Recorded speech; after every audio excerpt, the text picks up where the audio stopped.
on this, okay? Oh, okay. Yeah.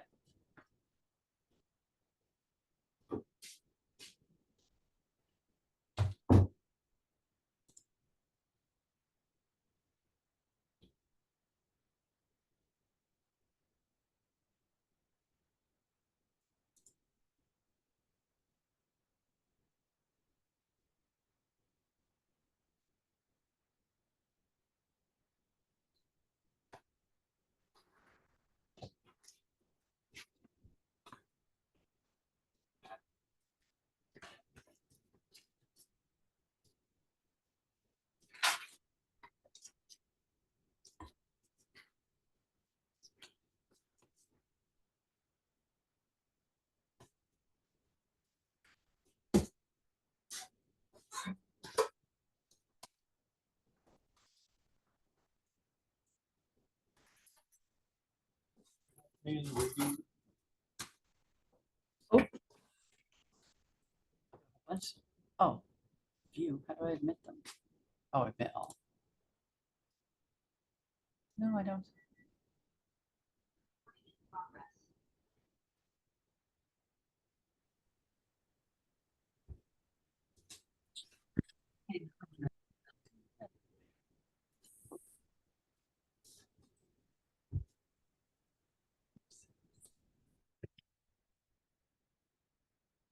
I'm good. I'm good.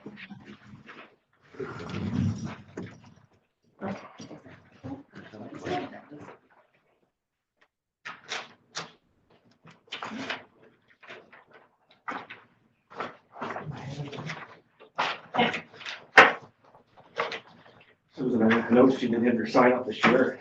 Santa and four or whatever it was. Well, They haven't got the cup yet. We got I was gonna wear my drama shirt tonight. Oh, dear. I opted into that. Oh, Trevor bet again.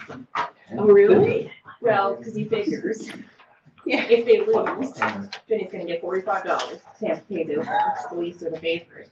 If he wins, then it's money well spent. The Leafs are gonna win. No. Yeah, like a player going for like this weekend. Tim, what do you think of all this? I really don't like. I can't go this Leafs this year. I really can't. I'm Oh, okay, well, make a I'm new watching the song. game when I go home. It's gonna be a little. And I'm Anything gonna. comes up there, just wave Like at it me. down. Mark that down. Thank you. Yeah, I got Doesn't witnesses. happen very often. No. Trevor's like, I'm not buying it. I've seen it before. Yeah, it's early. He's like, go blow it somehow. I'm supposed to go to Boston with, next series that they did. Yeah. So To click off. Osner, the real estate agent there, they do a game once in a while. Yeah. And, turns out Aaron. the Boston, So- the Jays are gonna be in Boston as well. Oh. Showing the So we presentation can see for it us, Boston, Oh. right? the Toronto. So- Yeah. You did email Yeah. that. Yeah, I just did, Yeah. he has it. But he Okay. can we communicate with The him through kids, that? I Yeah. think it's the Can he speak to that? preschool at the elementary school, were out Well, unless we need. walking down Um, Kitchener Street on the sidewalk and Yeah, lots so of when head it's sidewalk that, I'll chalk. just You know, take the here screen you over. And Where there's should all we this, stand? but must be a couple of the teachers So, like, through where- having Right Boston there, needs over the there. help, and they had 2 or 3 of the sidewalks. It picks of up the sound really blocks well. were all Boston stuff. It's kind of cute. It's kind of full for Winnipeg, but it is. Okay, 30 seconds. Let's go in the middle. My aerobic. I didn't know you were in the fire department, Jaden. Yeah. Yeah. It's been for a while, hasn't it? Yeah, a few years.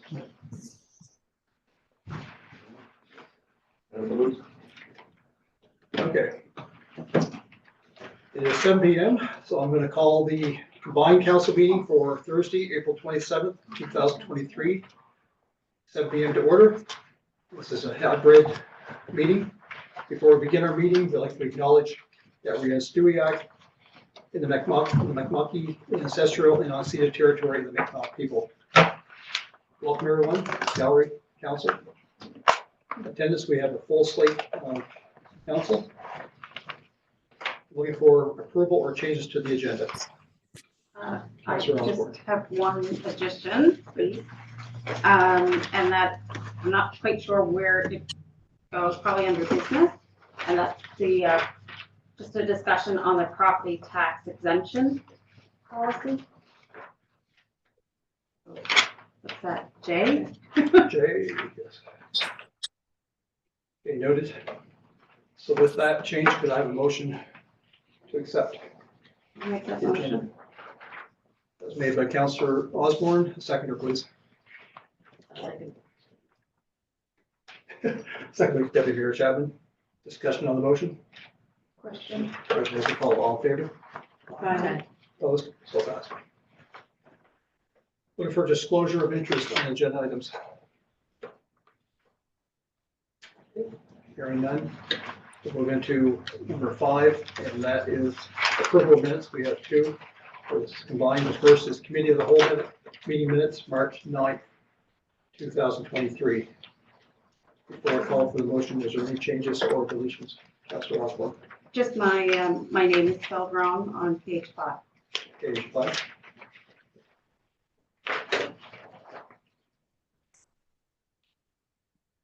Didn't look, is there a U add to it? Yeah.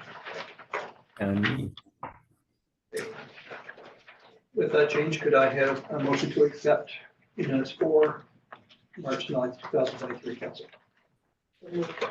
The Deputy Mayor Chapman, seconder, please. Second. Seconder, Councillor Roger Lane.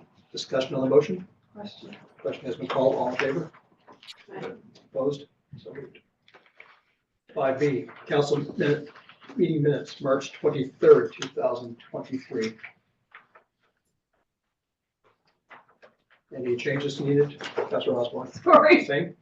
No, actually in 9, under business, under the chart, I know that our minutes aren't verbatim, but I would like it on the record that I did ask about the figure for Stuyak, the 239, opposed to what was in the budget, which added up to 310. What page, Councillor? Page 3.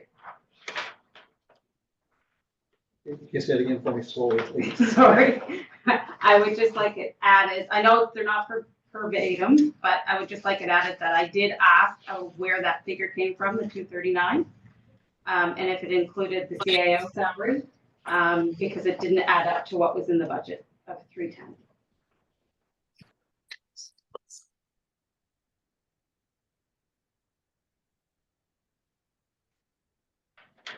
Is that Councillor Osborne? So with that change, could I have a motion, please?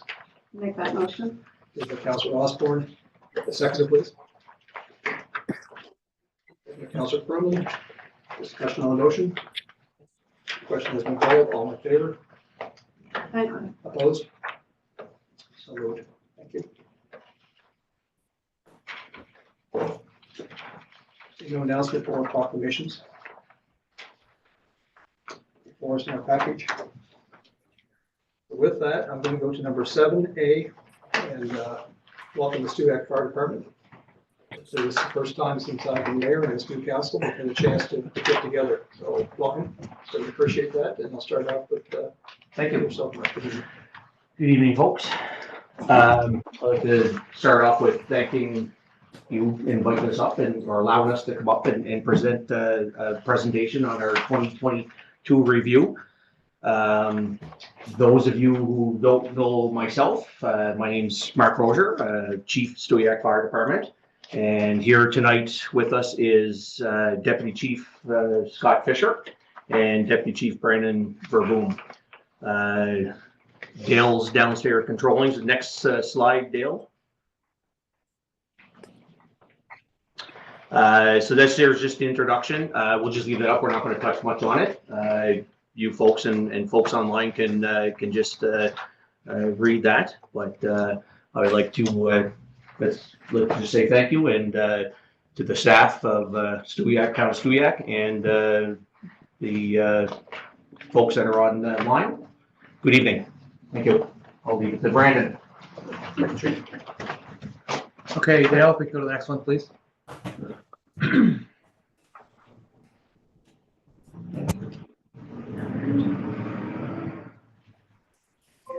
Dale, can you go to the next one there? Are we on mute? I'm just giving it a try here. It seems to be. No, he's, looks like it's frozen or something. Next screen, Dale. No, I think it's, yeah. I just need to kind of get out and go back into it. Just one sec there now.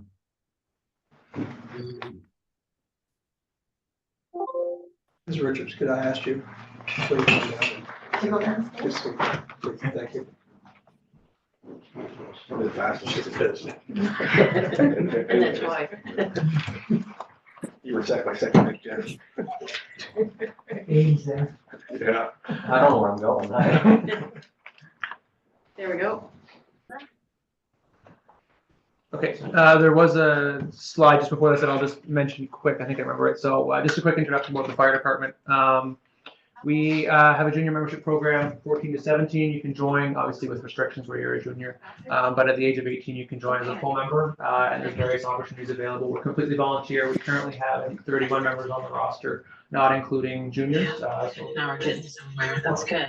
so it's one of the best compliments we've had since I've been here. We're doing really well, but we always encourage more to join. So if any of you are interested and have spare time, we strongly encourage that. It's a lot of fun, and it's a good way to give back to the community. I guess Scott, if you want to go now. So just, Dale, if you can advance one slide there, just some of the apparatus, I guess, that we have. So this is our first out engine 1711. It's 2015 E1. It will hold 6 firefighters, so a driver, a passenger, and 4 firefighters in the rear. Some of the big features that we have is that there's a big command light on it as well, so illuminates the scene for us, especially at night. Carries foam, a real good monitor and deck gun. So if we need to hit some properties or buildings further away, or it's too bad to get in there, we can use that. Interior pump panel, so it gives the pump operator to be out of the elements. So whether it's the heat, snow, the rain, and we carry our extrication on it as well, especially for the highway. Next one, Dale. 1712, really what we call our brush truck. It's a 2008 mini pumper. It'll carry 5 firefighters, SCBA on it. Has an electric hose reel on the top of it as well, so good for small trash fires, grass fires. It does also carry foam. It's a 4-wheel drive, so it gets us in and out of some tough areas, and mainly used for wildland firefighting. So we used it a lot, but starting to use it a lot more than we have. And next one, Dale.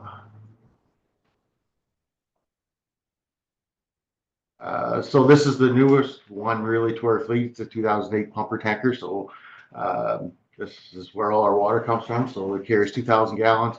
It also has a monitor and deck gun as well. Porta tank on it. So when we don't, the rural areas where we don't have access to hydrants, we use the porta tank and use the tanker shuttle. And it has a portal command light as well. I think the porta tank's with 3,000 gallons. So a lot, so it'll take pretty much most trucks that come in the county, so we don't have to worry about that. And the next one will be our rescue. So 1731, it's a 2017 light rescue. Goes to a lot of our medical calls, carries all our medical gear. It does carry 4 SCBAs in the rear, so gives us the capability of going to our own calls as well as mutual aids.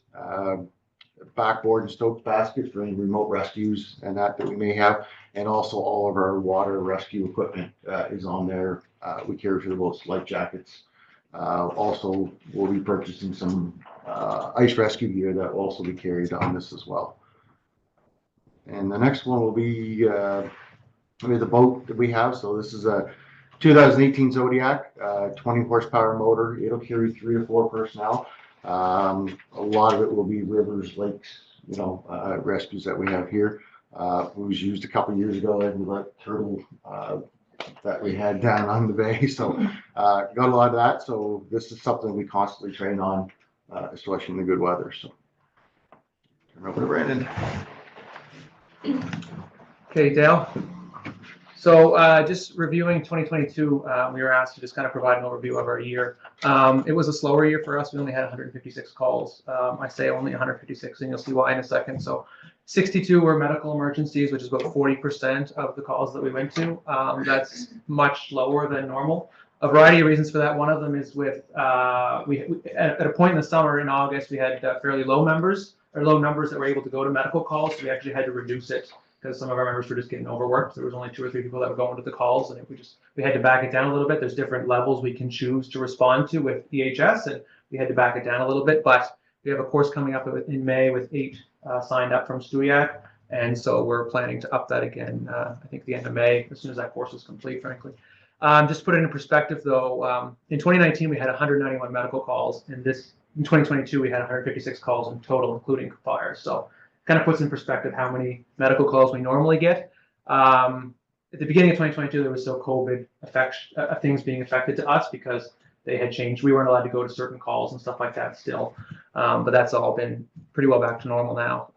As for the rest of the calls, we did 94 other calls, 60%. Next biggest would be 33 car accidents we had. That's definitely, aside from medicals, our biggest contender, I guess. And then, as you can see, there are a whole bunch of other types of calls we go to. We only had 1 structure fire last year in our district, but we went to multiple in the neighboring agencies or areas as well. So if you can go on to the next one there, Dale.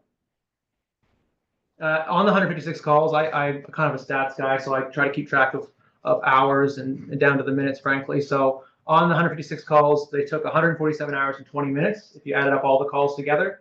And if you put all the manpower or personnel power on each call, we put in 883 hours and 5 minutes on just calls.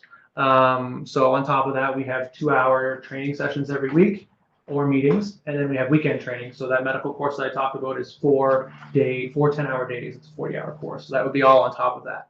Average turnout in 2022 for a medical call was 3 personnel, and for a fire call was 7. I would say in 2023, our average would probably be closer to 12 for a fire call. Our numbers are really good right now. So if you go on to the next one there, Dale. It wouldn't be fair if I didn't mention Fiona and the response that the fire department had. I have to give everybody credit with the fire department.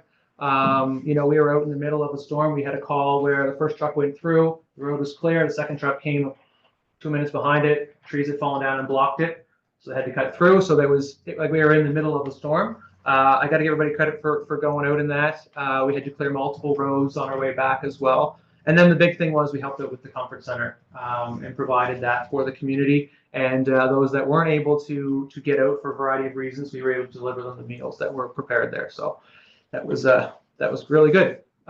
Next one there, Dale. A couple of the changes last year, we formed a joint ice rescue team with Brookfield Fire. We always try to look at ways that we can partner with our neighbors. There's no sense us both having the same abilities for calls that aren't the most common. So we try to work together with our partners to form, to be efficient, I guess. So ice rescue is one way we thought we could work together with them. They needed more people, needed some more equipment, so we're kind of filling that gap for them. And with the warmer winters happening, the ice is getting thinner or non-existent sometimes, and so we predict in the next number of years that the calls may increase, unfortunately. So we're trying to be prepared for that. So that's one of the things that we did in 2022. You can move on to the next one there, Dale.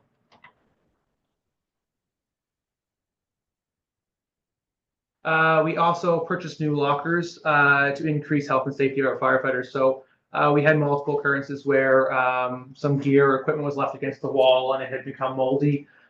We discovered in the top right there, you can see their old plywood lockers, which did their purpose for a while, but there just wasn't a lot of airflow. And then the bottom right picture there is some of the mold that was kind of behind those lockers when we pulled them off. So the new lockers are completely there's air moving through them. They're proper lockers for firefighting and stuff like that. So that was a big addition for us. And we're able to hang our wet gear in there and dry it properly and things like that, things we weren't able to do before. So that was one of our big changes. That was quite an investment for us. You can move on to the next one there, Dale. As well, we upgraded the lighting in the hall and painted the walls as well. When we first started painting, we pulled all the trucks out and I took a step back and looked, and there's 8 different shades of gray on the walls. So it was, because some stuff just hadn't been pulled off, and we pulled off the lockers. That obviously helped paint some stuff. So it definitely has brightened it up in there. And I know the members really appreciate it, and we've got a lot of compliments from the tours that we've given since then. So I think that was a really good addition. You can move on to the next one there, Dale. For 2023, our plans. So if you've seen up behind the fire hall over to the right there, we have a little training ground set up. We have now 3 seat containers up there. 2 of them are in construction. The third one just got delivered the last week, the week before. But the first one is has movable walls in it, so we can go in and you can move and adjust walls to make it different. Because if you always do the same thing over and over, you're not going to really train. You're gonna cheat and know where you're going, right? So we have ability to do that. On the bottom left there, you can see we have a smoke machine. You can't see anything inside. The way we have it designed, you can bring in charge hose lines if you happen to have water moving. It's okay, so we're prepared for that. And last year we put up a fence too because we often cut up or have car fires up there, and sometimes the tow truck doesn't come right away. And with all the events at the community center, we thought it would be important to keep kids away from any sharp things that we leave up there. So that's why we put the fence up, and that's locked. You can move on to the next one there, Dale. So planning ahead. So what does our fire department need to support the growth of the town and the county? We serve the town and the county, both agencies. So in the next 10 years. So there's a couple things that we've kind of addressed, and we hope to bring to council's attention that we've been looking at. If you can go on to the next one there, Dale. So we're hoping to order a new, we can call it a heavy rescue truck, but a rescue truck in the next, hopefully, couple months. We're in conversations now, final conversations. We have been since before Christmas with a couple builders. There's a variety of reasons why we need it. Years ago, I don't know how many years ago exactly, probably 8 years ago or so, we got rid of a truck that was just not really suited for firefighting. It was an old, I would describe it as a chip truck. A variety of kind of safety issues with that in today's standards, and then we never replaced it.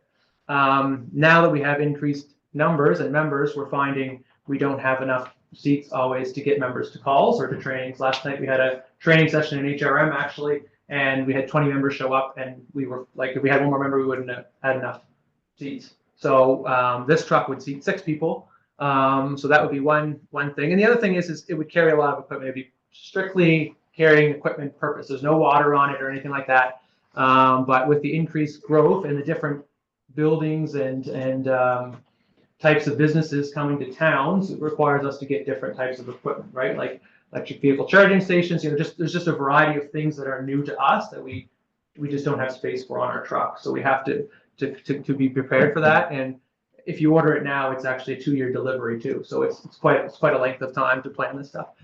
One of the other reasons we were looking at this is our engine, which Scott talked about.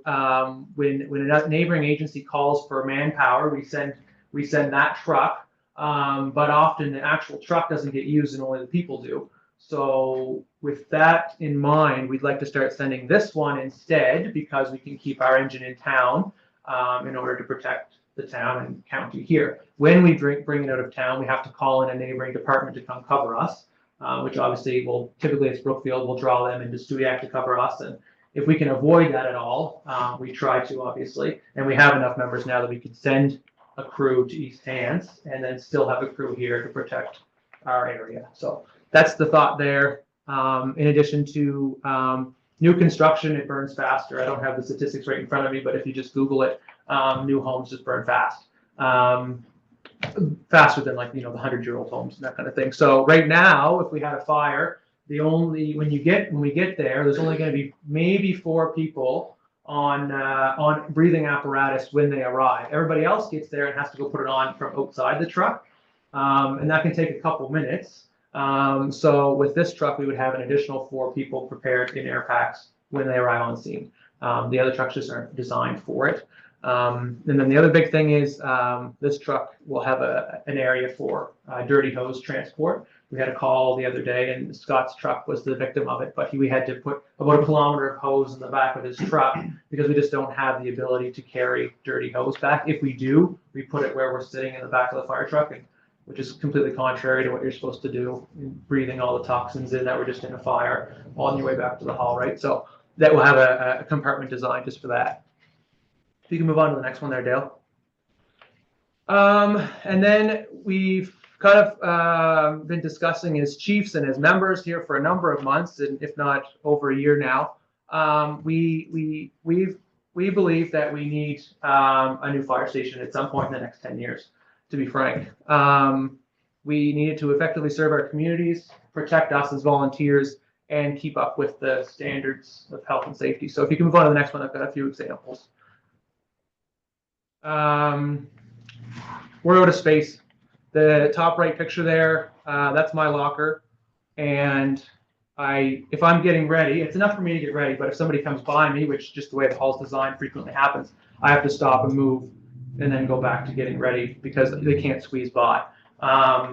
It's not that we're buying too big of trucks. It's just in order to just the size of the trucks and the size of the bays. It's just kind of where we're at for space. We're just out of space. We have no place to store equipment. Our equipment people, Lisa and Andy, do a great job, but they have no space to organize their equipment. Bunker gear, the gear that we carry to go into fires takes up a lot of space. It's like a full, like bigger than a ski suit, right? And they have nowhere to put it. There's just a little closet. I think I have a bigger closet at home, frankly. And then there's no place to dry gear post-incident. We have a hose dryer. That's a custom-made thing, but it just gets dried in the hall with everything else. Like a proper area for drying hose would include ventilation and that kind of stuff that we're not breathing in all the time and just going into the air where our gear is. So that's one of the issues. If you can move on to the next one there, Dale. One of the biggest things for me is our station is not accessibility friendly by any means. The picture on the left, so that's to walk in the man door, and then the picture on the right is where you walk into. So you can either go down 3 stairs or up 5, and the middle picture is the back staircase. So you cannot, if we had a private event for, let's say, our banquet, and somebody arrived with accessibility issues, they could not get in there. Fundraisers, we used to Chase the Ace up there. We never ran into it with Chase the Ace, but it's a conversation that I'm not really ready to have with somebody that shows up in that circumstance. Fire prevention and tours, we open it up every year for fire prevention. And we did recently actually have a event at the hall, and somebody showed up with a person with accessibility issues, and it was a humiliating conversation to have, actually. We made it work, but it was something that I'm passionate about for sure. And I'm not 100% sure on the details, but I believe by 2030, municipal or everywhere has to be accessibility friendly, and I don't think that this would meet the criteria by any means. So that's one of the big issues. If you can move on to the next one there, Dale. There's no other one, and it might seem, I'm not trying to be, fancy or anything, but there's no showers for us to clean up after a call. We had a call 2 days ago. Scott and I were in East Hants on a wildfire, and we were covered with wildfires. You just get dirty. There's no way around it. Anyways, we went home, and I had a shower, and I looked down, and you could see all the black going into the tub, right? And then that's the same tub and shower that my wife and newborn boys use and everything like that, right? So it's just, not to mention you walk through the house, right? It's just not really, I don't think, fair to our members or our families.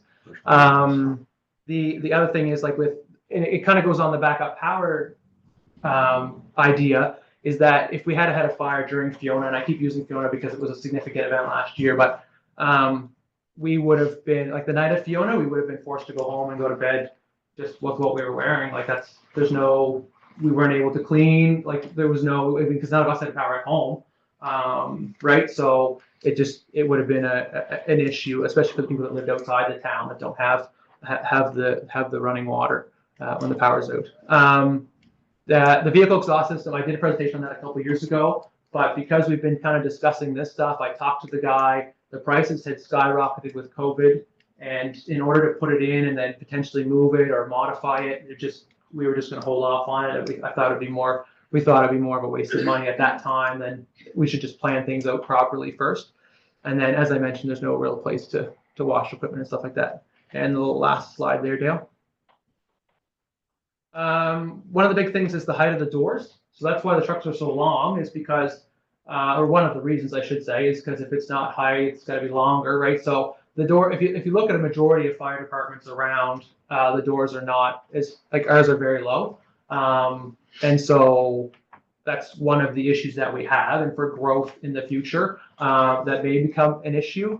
Now, there's obviously various, and I don't really completely understand how all of this stuff gets funded, but there's various options to look at that, and obviously, like I said, we serve the county a lot too, and so we believe it's a conversation that needs to happen like sooner, right, to plan for the 5 to 10 years down the range. And in our opinion, right, if the town's growing, I think the services that provide to the town, I mean, our call volume's going to increase. There's no way it can't. If the population's growing, increased traffic, people, just everything. Like Mark had mentioned, we could include things like a community use space, like a community use room. There's nowhere in town that I'm aware of, if a garden club or a cooking club or some smaller group wants to have a meeting or a gathering, there's no space for them to do that. Unless the community center is great, but it is slightly awkward to have 15 people in a room for 350, right? So that could be all included. And we encourage anybody to come down for a tour, and that's for the people online as well. Like the fire station's open. People want to come down and see the issues that we're bringing up. Everybody's always welcome. And then I think Mark's handling the questions, so that's why I took a break. Thank you, Brandon. Just like to say thank you. Thanks to Scott. Thanks, Brandon. Brandon had the majority of the speaking there, which is great. I like to just go on record and just say thanks to everybody, and that's the folks online and anybody that's not. The 50-50 that we have online that is going for us for fundraising is fantastic. The lockers in one of Brandon's slides, those lockers were purchased by the 50-50 money. So that's just one item that we were able to purchase. And then there's various items which we will be posting on our sites very shortly. So thank you, because if it wasn't for that, fundraising would have went downhill really fast because of COVID. We are looking at bringing back our fall dinner and dance, which everybody has been asking about. Having an in-person fundraiser, I think people do like that sort of thing. We like it. We enjoy it. We enjoy taking the time to set up for it and have people come and have a good time. So thank you very much. Questions? Council. A few meetings ago, Councilor Osborne said that she had a meeting with you guys.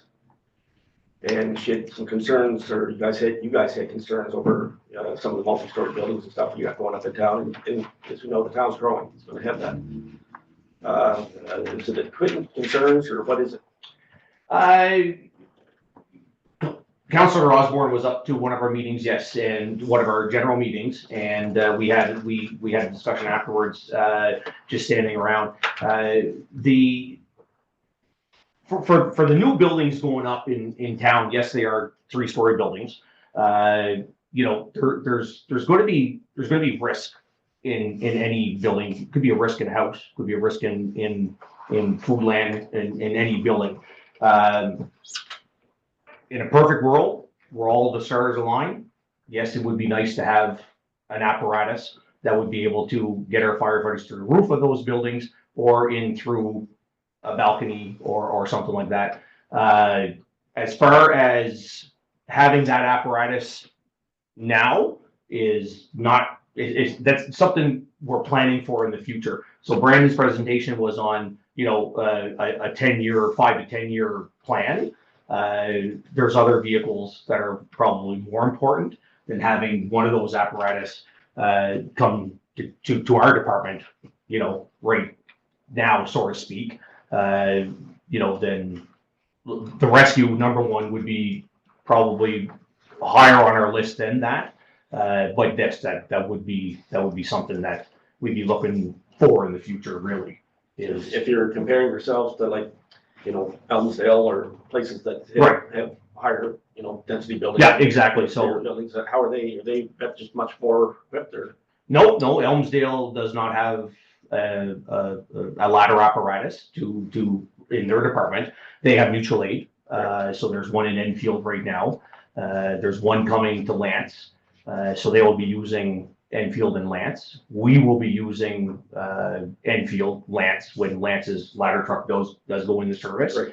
And we also will be using Valley Kemptown or Truro. Now those apparatus are a little bit further away. Yes, Yeah. that is something that we would have to look into, in the near future. Having our own would save time, absolutely, but there's other things that need to be done prior to one of those apparatus coming in to town, setting up and doing whatever they need to do. So it's not a high priority on your list right now, or? It's not as high as some other things that we need. Like, to me personally, a new hall would be more important to us, because right now, even if somebody donated a ladder truck to us for free, we wouldn't be able to fit it in the hall anyway, so we'd have to park outside. So, you know, I mean, having a new hall where our firefighters can come back from a shower or from a call and have a shower, so they're not taking those carcinogens home to their families or putting them in their personal vehicles. That's important. Health and safety is number one. As far as risk to these buildings going up, to people that are in them, there's risk in every building out there. You know, you look at the city of Halifax, for an example, where they have ladder trucks, but the ladder truck doesn't reach to the top floor, right? So there's other means of firefighting that will get you to that position where you need to be. Yeah, I don't know how many stories you gotta go up, but, you know, you should have sprinkler systems and stuff. Right, exactly, and all that's all in the building code and construction, where, you know, these buildings that are going up in town, I wouldn't be able to name it off right off the top of my head. There's probably some people in the room that can, but, you know, I can see sprinklers needing to be in the hallway and the foyers of those buildings and things like that, but not actually in the apartments. I don't think that's code yet. Yeah. But Oh, thank you. yeah, you're welcome. So you had touched on it briefly just now. You want to get a vehicle within the next couple of years. How much room do you have for more vehicles in that hall? Like, if you were to get another one in 2 years, you obviously have the room for that one. Right, yes. So Is that so kind of the the one max? that was in the slide, that like the heavy rescue Yeah. per se, there's room in the hall for that vehicle right now. We in the design of that, we had to look at the height restriction, because the doors are only so high. So those vehicles are normally a little bit higher than even a normal fire truck, because the command center inside, you need to be able to stand up, and of course you're off the ground about, you know, so far.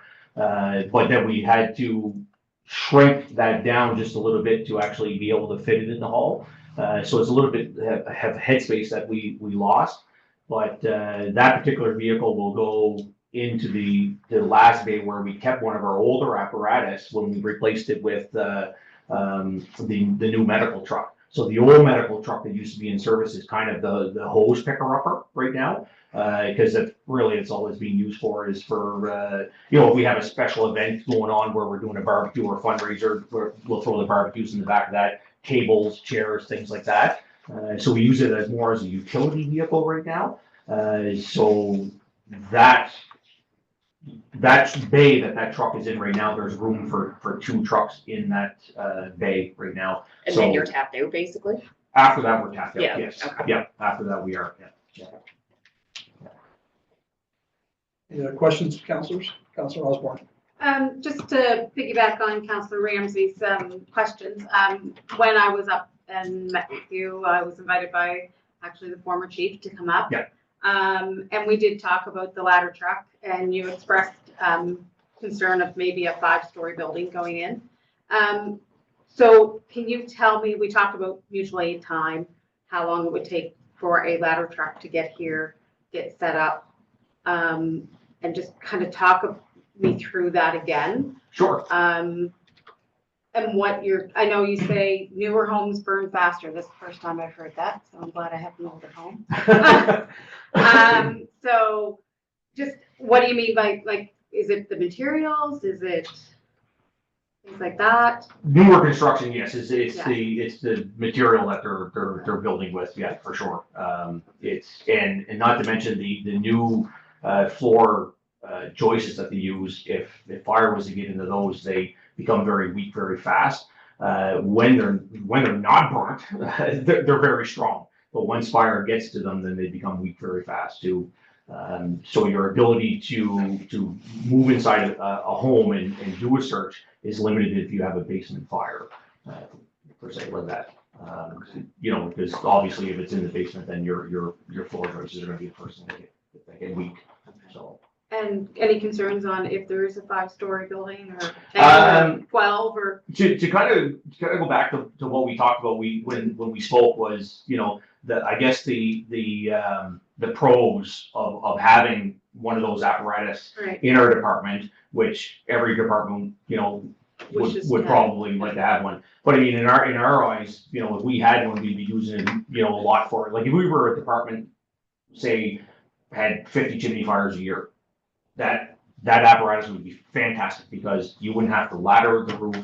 You wouldn't have to put any, your risk to your firefighters falling off a roof is very limited, because then you can put that ladder out and bring it right up to the chimney and do all your work from that ladder where you're tethered to, basically, with a harness. So yeah, that would be a perfect apparatus for that. As far as it is for mutual aid, obviously they're volunteer departments, as we would skip by Churl because we won't put the town of Churl at risk. We would go to the next department, which would be Valley Camp Town, which can get here just as fast, if not quicker, because they're right by the highway. And then Enfield. Lance is going to be putting one of those apparatus in the service very shortly, I would say within the next 12 months. So they're even closer.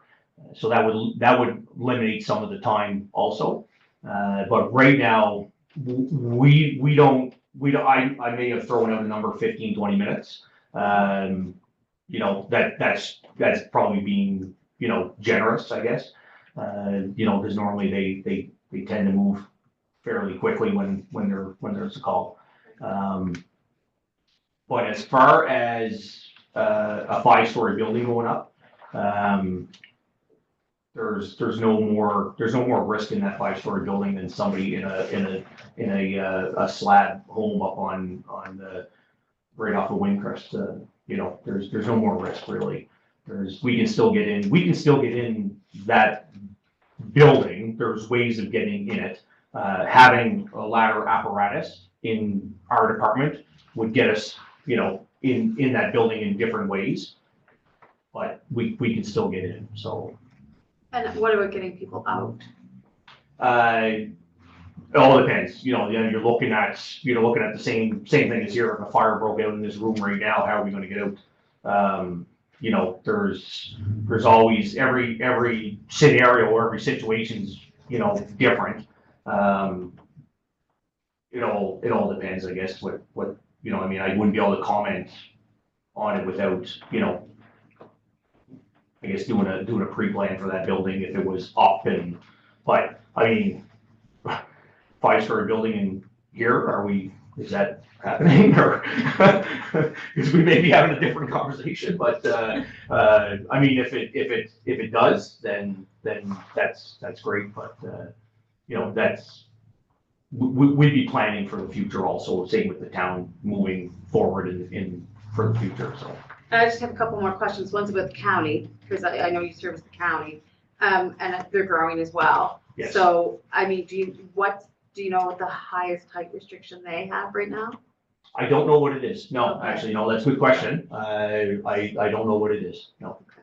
No, because right now I don't think, I don't know if it would fall under, Bible Hill has 3 or 4-story buildings right now. Bible Hill does. So it might probably be the same, if that is the restriction, if it's 4 stories, if that's the restriction, and there may be no restrictions, that may be just a builder that went that high. Right. Yeah. Okay. Yeah. And where would you prefer to have your new station? Here or the county? Well, I mean, since that did come up, I mean, since you asked the question, ideally, we would love to be, in same vicinity as where we are. We think that's a good spot. If there's a plot of land that you would like to, donate or push forward to us, then that's great. There's a couple of spots that I can see a station being that would be in a good spot. Do you want to know ball fields around that area somewhere? I see an awful lot of fill going in. I thought you maybe been doing that for us, but. So if the town provided the location, what in terms of structure, what would be the commitment for the fire hall, the fire department? So the town provides you with a piece of land. in terms of building that new facility? What would that look like going forward? Answer if you want. Yeah, whatever, yeah. I've been talking with our treasurer a little bit about this because it's it's new to all of us, frankly. And so we've got questions into a bank now in terms of mortgaging. We've been talking to other agencies, in particular Brookfield, because they built a new hall. I think it was like, I don't know, 15 years ago now or something like that. And so they've been super helpful in terms of information. We're not entirely sure how it looks in terms of funding and that kind of stuff, but we didn't want to also go too deep if automatically people were like, no, you can't do that, right? Because then it's just time wasted, frankly. But if there's interest in doing it, or at least proceeding with investigating further, then that's kind of stuff that we can look at, I guess. I don't really know if that answers your question.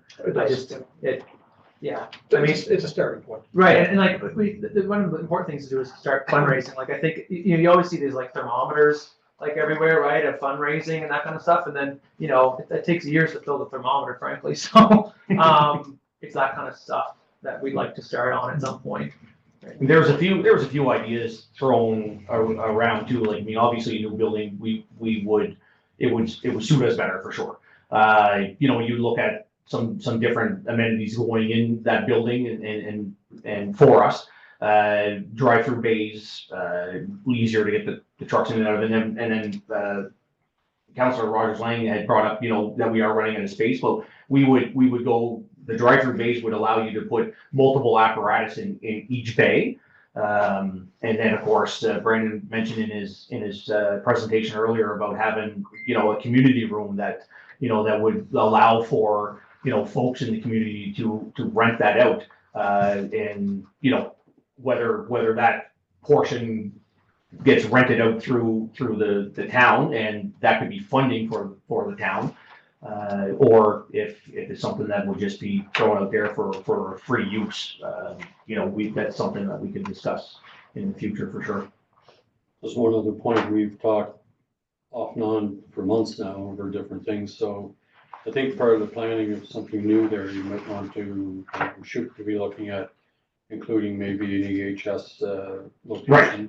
Exactly. And probably work with the RCMP to probably put, instead of having the mobile trailer that they have there, putting in, so you get all emergency services all under the same, not in the same building, but on the same property. Yeah, that's right. There's more times where EHS is, they are run off their feet right now. But if they had a place to house an ambulance and a crew, then we can look at that too. So that would even that portion would obviously we would rent that out to them also, and that would help with the mortgage of the building too.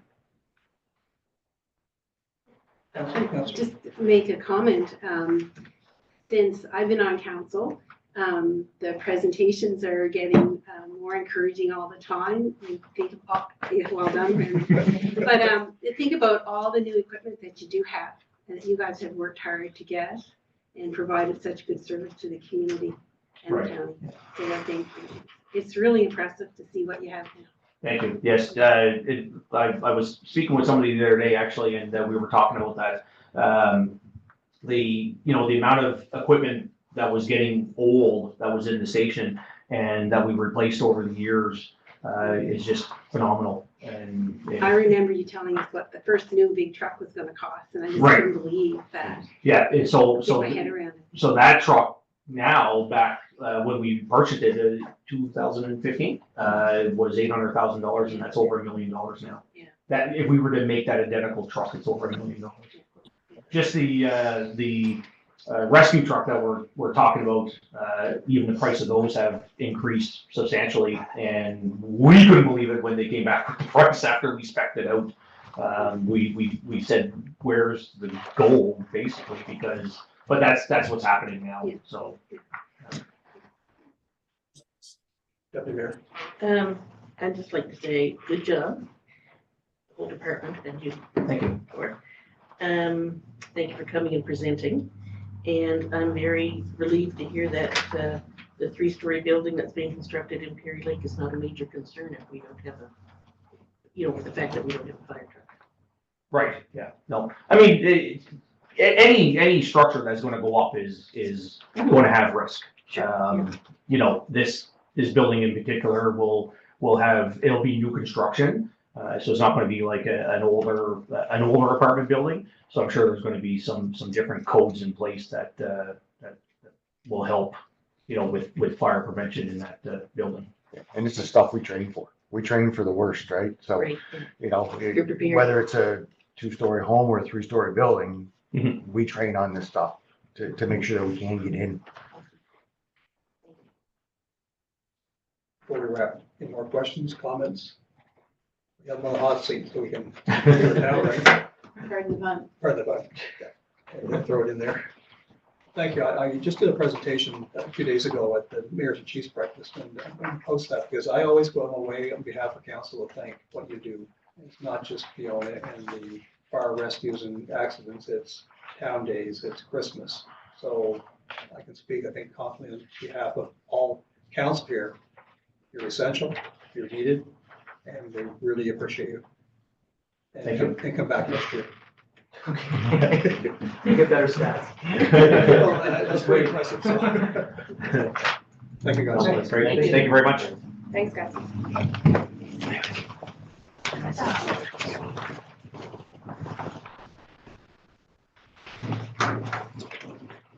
Okay, we're moving on to 8 petitions and correspondence. And we have correspondence to Sustainable Service Growth Fund. Now that's coming up for a motion a bit later on. Do you want discussion on that? I can bring it up a bit on my admin. I have In your mid, okay. So we'll put that to mid. Okay. Having said that, we'll move into mid. Number 9A, staff reports, and we'll go to Mr. Bono first. Thank you, Mayor. We'll run through very quickly. The RFP for the Riverside, Pleasant Hill, and Lewis is out. I believe it's probably another couple of weeks before we'll start seeing some quotes, and we're anxiously seeing how that's going to turn out. Well, source phase 4, we have awarded, thanks to council, we've awarded that to WSP. And we had Jeff and I, a session with them a couple of days ago. So they will be starting the permitting process and the planning, location where we need a water plant, treatment of water, in whether it's reverse osmosis or treatment of the water, and where any of the discharge of any brackish water. So we should be receiving that probably late summer, early fall. And then what the plan would be is to go into phase 5, which would be looking at sources of funding for a water treatment plant and doing an RFP for that. So that's moving along very, very well.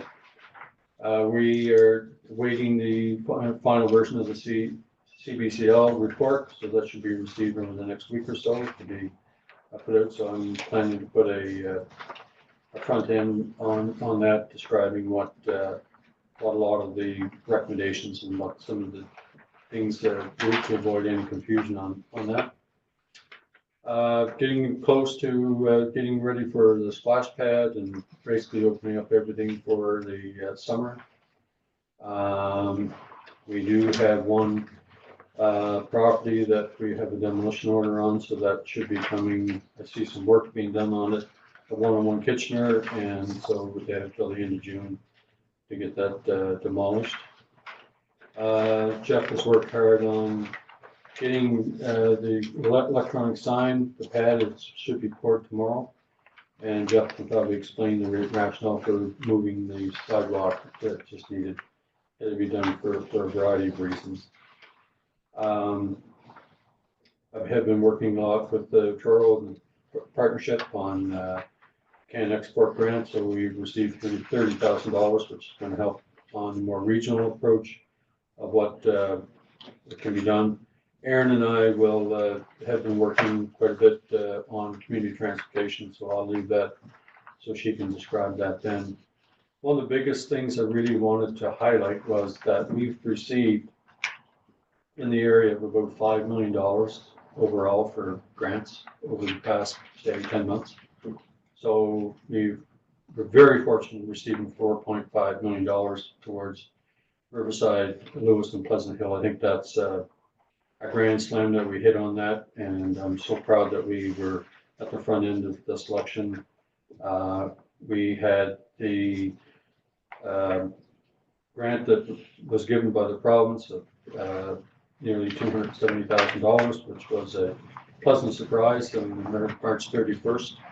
And so we have some ideas. We'll talk about some business there. We got Aaron did a great job getting some accessibility money in the area of $100,000, and we got completely $65,000 that went towards our crosswalks and the solar lighting and that. So by my math, we have $4,935,000, and with other smaller grants that we have, we're certainly in the area of $5 million. So we're extremely proud of that, and it's as a result of great work by staff and a lot of support by council. So that's where I really want to point out that that doesn't seem to fall our way very often, but it really did. And it allows us to do many other things. You know, when you have the support and the guidance and stuff like that from the province. So essentially, that's where everything I've got for this month. Any questions? I have questions, but I don't know if I should wait and ask Mr. Sibley when he does his, or I don't know. Well, if they're more public works related, maybe. So, Council, do you want to hold or? Sure. Well, thank you. Financially, you're going to do the financial also tonight? We can take things with Councillor Freeman on finance, I guess, so the financial part. Well, I can help when we get to the budget. I Okay. don't think there's much. So if you want to speak on what Randy's report would be, anything that I can answer from that. I will, we'll soon be getting our FCI results, financial conditions indicators. So we're forecasting actually an improvement over our very good results. So we should be dropping one of the yellow categories to make another green. So I did bring a bit of a, so this is our last one, kind of gives you an idea of, we don't have any red in any of the areas. So I'm very, very proud of how we believe we're the lowest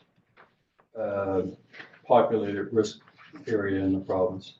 I had two people from the province doing a tour of Stewiacke today and looking at everything and all the potential. And a big part of it was that the discussions at the Department of Municipal Affairs and Housing, that Stewiacke's being talked about all the time. So we had two people, one's a planner and another person was within the senior executive. So I had the pleasure of showing them everything and showing them town and everything. So we really caught the eye of the province, and certainly I know from the federal side, the mayor and I have met with the MP quite a bit, and it's there's no question about how Stewiacke's being talked about in many circles, and even at the mayors and chiefs breakfast on Monday, it became very evident from talking with a lot of people that Stewiacke is a real player in the region. It was a great job by the mayor on his presentation, by the way. So Thank you, sir. anything from Randy's report?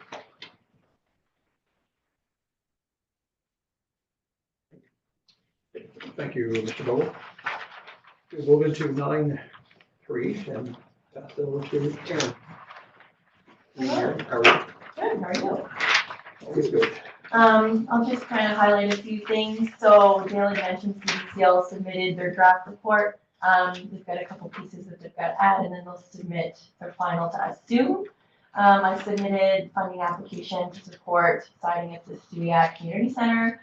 I submitted some funding to support the boardwalk repair on the John Cropper Trail, which is desperately needed. Our playground that we had in our budget, well, last year, this year still. It'll be installed in May, and the budget allocations have been adjusted slightly to reflect that should we approve tonight. And then our summer camp and sports are being well received so far promotion wise, so we expect them to fill up really, really quickly on May 1st for registration. Any questions or comments, council? Mr. Osborne. Just a comment. I attended the Easter egg hunt and it was extremely well attended and kids were very, very excited. And yeah, I mean, I love helping with those things like that. So I just, job well done. It was a cold morning. It was. It'll be a different venue next year for that large crowd. So, yeah. Thanks. And Aaron, I'm going to hit on something that you went above me on with the racial situation in the town in my report. But I want to make sure we recognize how quick you and the town Public Works Department acted on that. So again, we'll hit that as later on. Thank you, Aaron.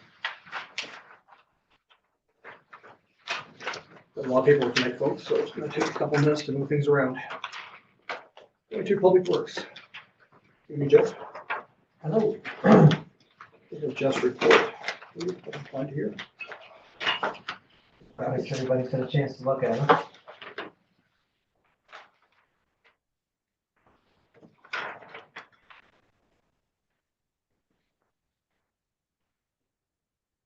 Any questions or comments? Mr. Osborne. I have a couple of questions, if I may.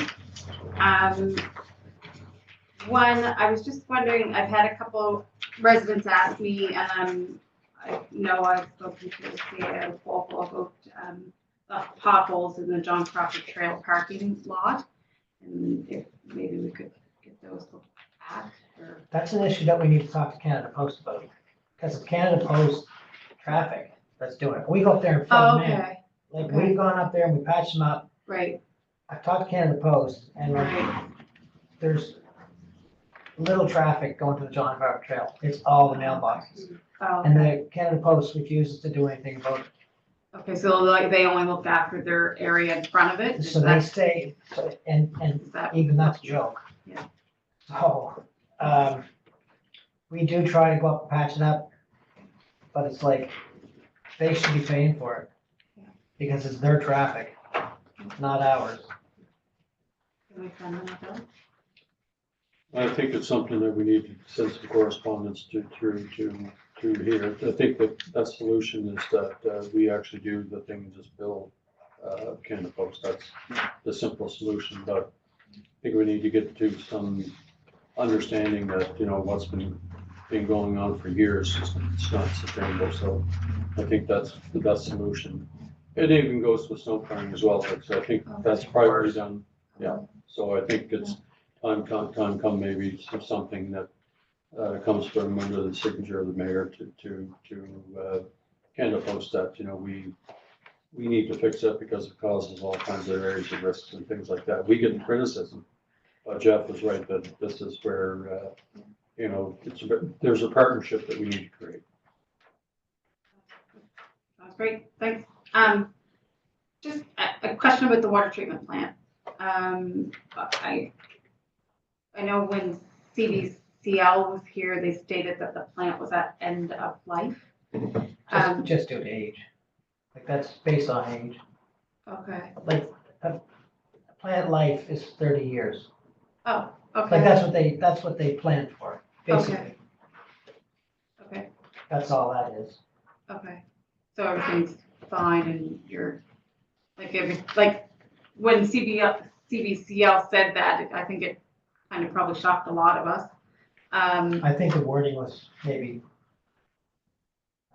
confusing.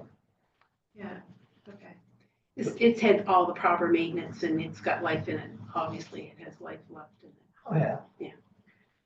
Like, we're well aware of where we are, put it that way.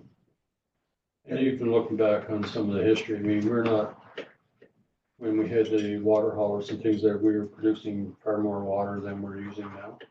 So, you know, we're very watchful of what we take out and what we can produce and things like that. So, you know, we discuss this every week about where we are it factors into every development that we're looking at.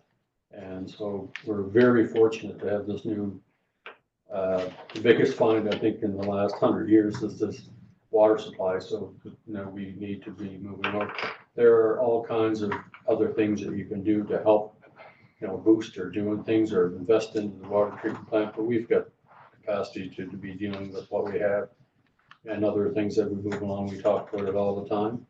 And then once we transition to the new water treatment plant, then, we're into a huge thing. In that report, I know the draft talked about like we could be drawn a lot more from the river than what we are. And we did draw more water years ago. And I think at one point last year, we talked about, even with the growth, we're actually using less water now with the growth than we did. So that's probably some leaks that are there, and once we deal with that riverside and all that stuff, but it's an area when anything that comes in, we talk about things like schools, we're talking about the fire capacity, we're talking about everything operationally to make sure that it's there and we can do things. So it's an area that we're always on top of everything. But we knew on the report that, our wastewater and water are getting towards, it's there towards the end of things, but there's still lots of life left in what we knew that going in. The biggest thing with water is, like, we know we have a groundwater supply now, so it's a matter of moving on it to get out of the old one. That will increase capacity for the next 30 years, basically. And then again, you'll be looking at it again. And the report, Mr. Bones, coming from CBCL, May, June. Well, it should be over the next couple of weeks. I think Aaron should be over, and we're gonna take as best we can to take a hard look and digest it all. And what I wanted to do was put something in the front end of what it is and what it's not. I mean, that report, if it stays the same, and they talk about Stewiacke kind of like being on the horizon, like in the next Wolfville and Home Bay and things like that. So those are some encouraging things from the tax base and growing the community. So there's some really good nuggets that are coming into all of that report. And like I say, it's not me going in, and Jeff did the discussion with all of them and all of the numbers and all of that stuff we have there. So knowing that, being told that we're getting towards the end of the things, that this was not a surprise. I knew that going in.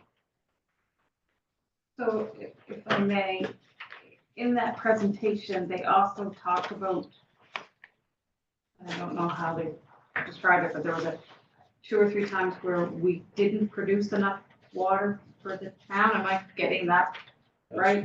That's what it was for the most part. The presentation showed it was 88%. 88% of the time, and Jeff would know, we are under what the Department of Environment wants. It's not, we're at 88% capacity.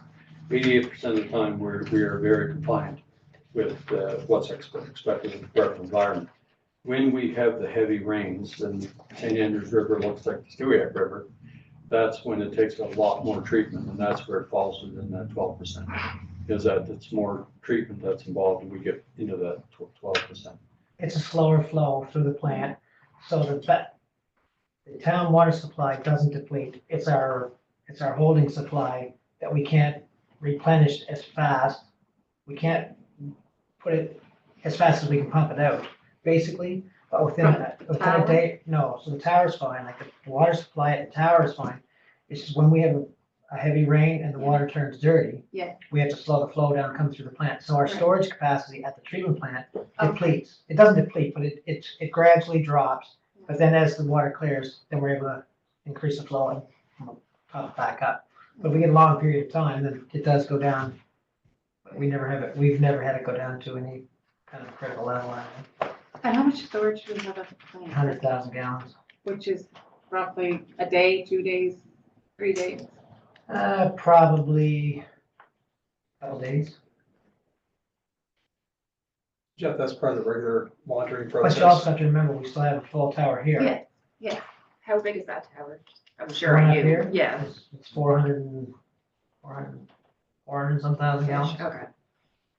So this is part of your regular maintenance, or regular monitoring, I should say. These checks and balances as things change, that's Yeah. ongoing. Yep. Okay.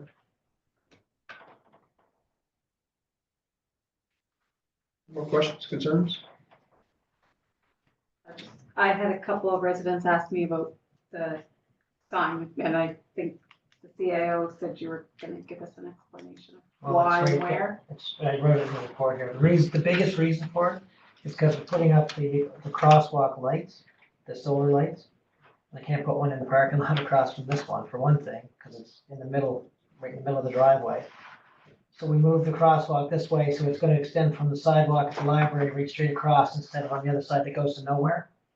It's actually a better fit here anyway, and then the reason we put the sign there is just because I had to tear that up anyway, so it's a good place to put it. And actually, that's a good space because it's not blocking you for the intersection. So there shouldn't be any traffic, distraction at all.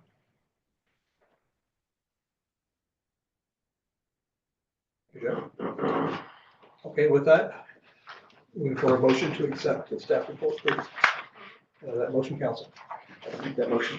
Moved by Councilor Ramsey, a seconder, please. Seconded by Councilor Roger Long. Discussion of the motion. Question? Question has been called. All in favor? Aye. Opposed? Although, and yes, for the record, Leah, I wasn't speaking loud enough, so I'll try.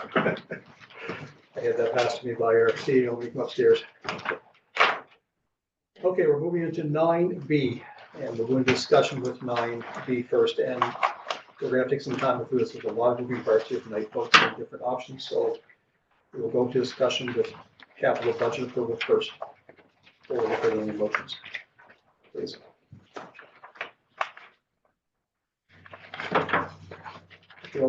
And Councilor Burnham, I believe, will be. I think one of the biggest things is with capital is looking at, we're anxiously waiting to see what, quotes we have come in. We have 4.5 million coming from the province and the feds, and I think we're in the budget of about 1.2, but with inflation, we're just wondering where that would be. So, you know, having, on this year, like that is huge, the well water study, which we have funded, and the water valves and hydrants, and we have the money to do, look at the architecture for a library, and, that, you know, it's not onto here, but, we can do it from a capital. This is, you know, where we are looking at to where our focus is for this fiscal year. And so there'll be a lot of time spent on some really heavy lifting projects.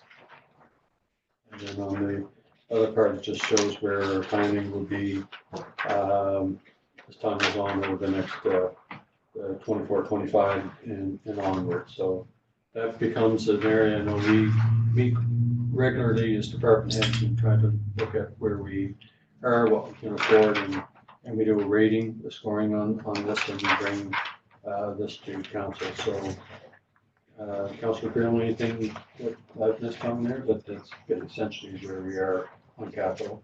Yeah, I think my understanding is, and we've done this the past few years, is we had one motion for the 23-24, and then we have another motion that would take us up to from 24 to 27, and then we have to do the same process for the water capital.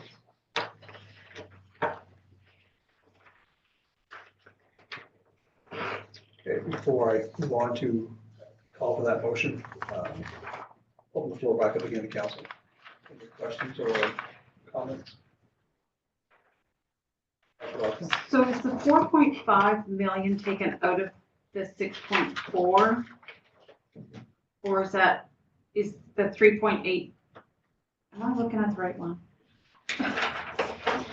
This one? Yeah, so I think Okay. what we've done in the past is we have, whatever the project is gonna cost, they budget the whole thing and then take Okay. whatever grants we get off of it. Okay, so it may not be the 6.4. Right. Okay. Yeah. So 6.4 minus what we got what we get. From the federal for the refurbishment of, Yeah. but that's not factored in. No, and that's the part where if just say, for example, that projection is 1.365 turns into 2.365, then the town would be on the hook for that extra money. The province and the feds will not do an adjustment. So that's capped. That's capped. Okay.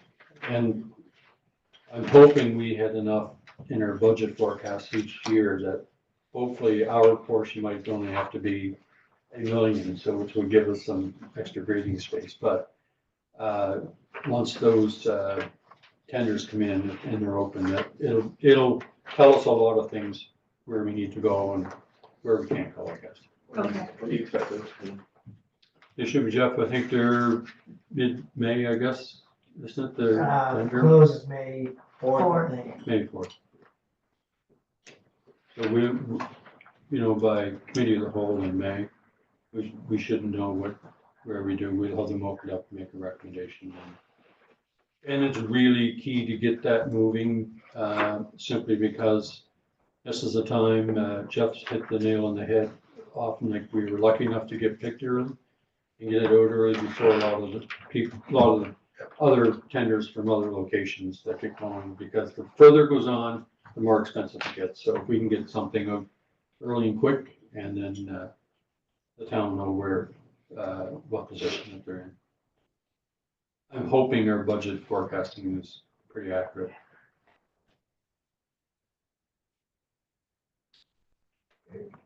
Are we ready to move to the motion? So, which one? So this one is B. So capital budget approval, right? Right. And just note the wording really should be, and so I make the motion that council approve.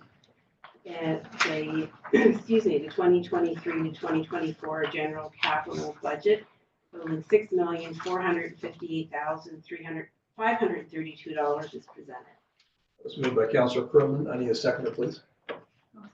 Second by Councillor Osborne. Discussion on the motion? Question isn't called. All in favor? Aye. Opposed? So moved. Thank you, Council. 9C, operating budget. No. So we have to do, sorry, No, we have to do the next 3 years, so, Oh, yeah, I tried. yeah, that's okay. So the next one, same So item. I would prepare to make the motion that council approve the 2024 to 2027 general capital budgets totaling $3,985,000 as presented. Moved by Councillor Perlman. Seconder. Sir Ramsey, seconded. Discussion on the motion.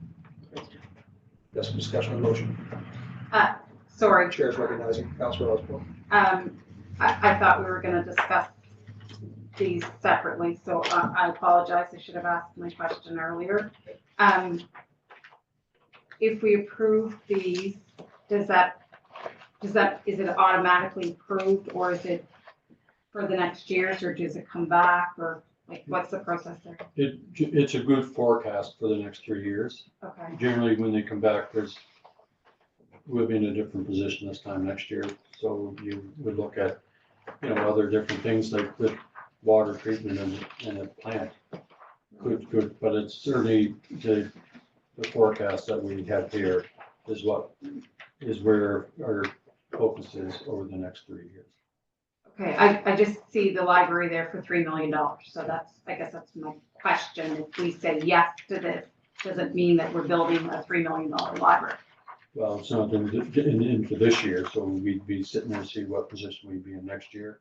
And with the library, we're looking at architecture costs. We need to finalize costing arrangement with cultural facility and so on and so forth. But this would be the total cost, but not the cost that would be applicable to the town, because if it was just say $1 million project, then it should be, it's $1 million project, and if the culturists didn't want to participate, we'd have to discuss whether we build it ourselves. But based on a 60-40 split, which I hope that would be $600,000 from town and $400,000 from Colchester.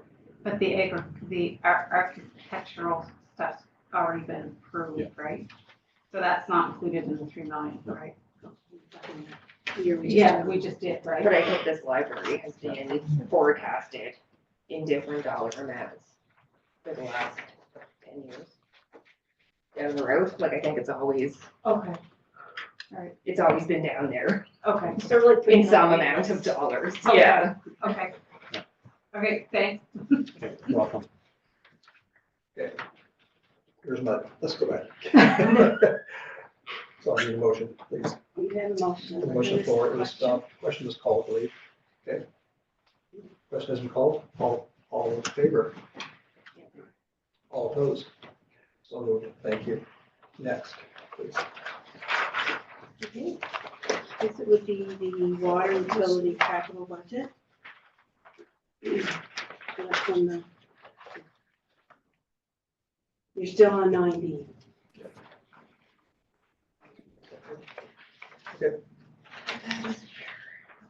Thursday on. And it's me, I find that this confusing, it's cool, so I've gotta get up to speed by next year. Well, it's on me. So this is the third, and it's the water utility capital question, correct, Councilor Brown? And what was the split between? So we have Riverside, Lewis, and Pleasant on water. And then, so this was just the paving and this was the infrastructure part? Is that split between? I assume so, because the Riverside, Jeff can correct me if That's I'm like to run the wrong, water. Yeah, right, And paving. the rest of it is paving and stuff. Yeah. And then- Sewer. Okay. Yeah. That's what I figured.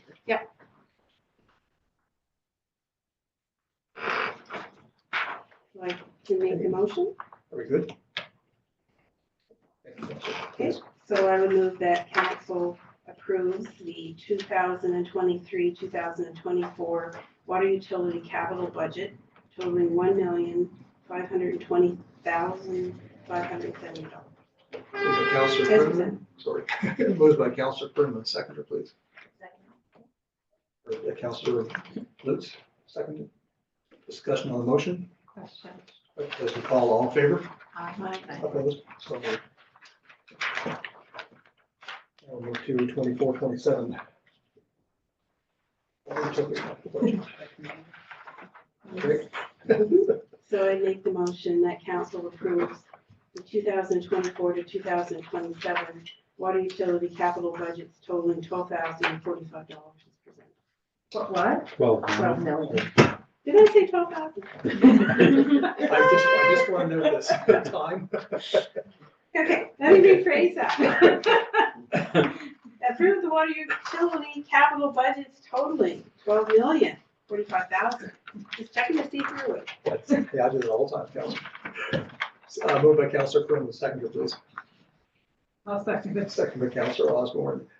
Discussion on the motion. Question. Question has been called. All in favor? Aye. Opposed? So moved. Thank you. Oh, we can't see 12 million. Just messing with you. Okay, we're moving into operating budget. I'm correcting that. Yes. Okay.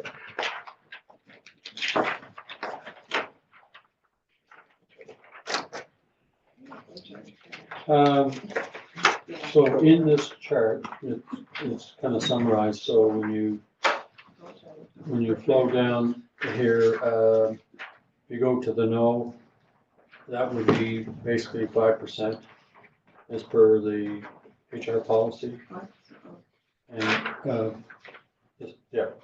And then on the left-hand side would be what the cost of living or the CPI in many areas was 7.6%. So we follow through the left-hand side, so we go down, will we consider if you did a CPI at 7.6, would we consider a tax reduction? So if it's no, then the option would be A. And then these are all highlighted more so in the actual numbers. If we were to look at doing the CPI at 7.6 with a 3.5% or 3.5% tax decrease, it would be C. And if we looked at a 5-cent decrease, it would be under B. If we looked on the right-hand side, that if we were to look at a 5% wage increase, or the CPI increase, the wage increase. And if we looked at no tax reduction, that would be under G.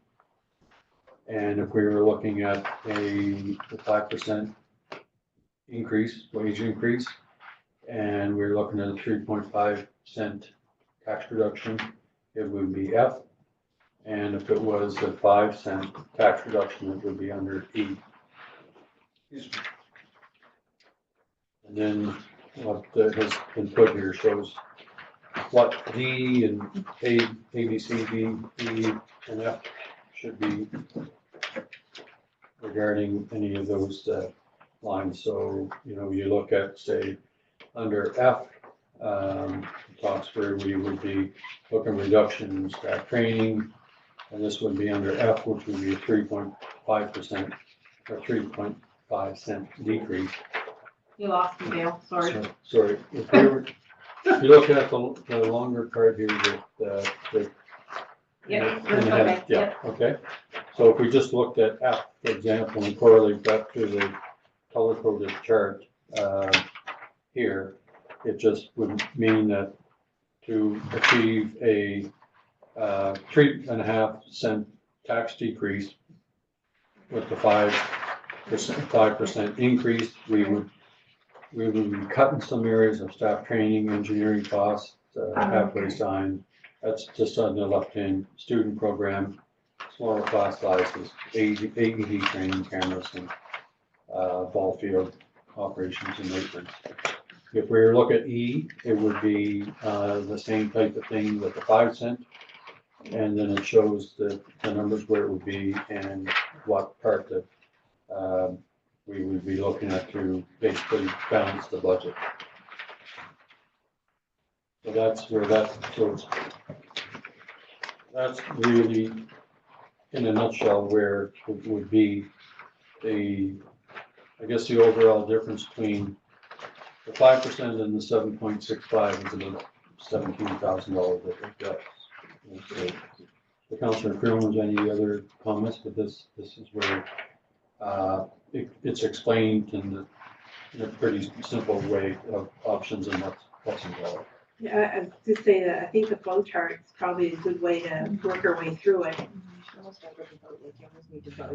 Yeah, that's what I was thinking, to figure out, because in my thought, like to start at the top and then just have almost like a vote, because if not, I feel like it's just gonna be a Well, constant. and that's exactly what I think Yeah. she made the flow Yes, chart. This exactly. is a great Yeah. chart, and if we look at, first of all, the 7.6%, if we're all in agreement or all disagreed, then we know which column to look on. Absolutely. Yeah, Spot on. great chart.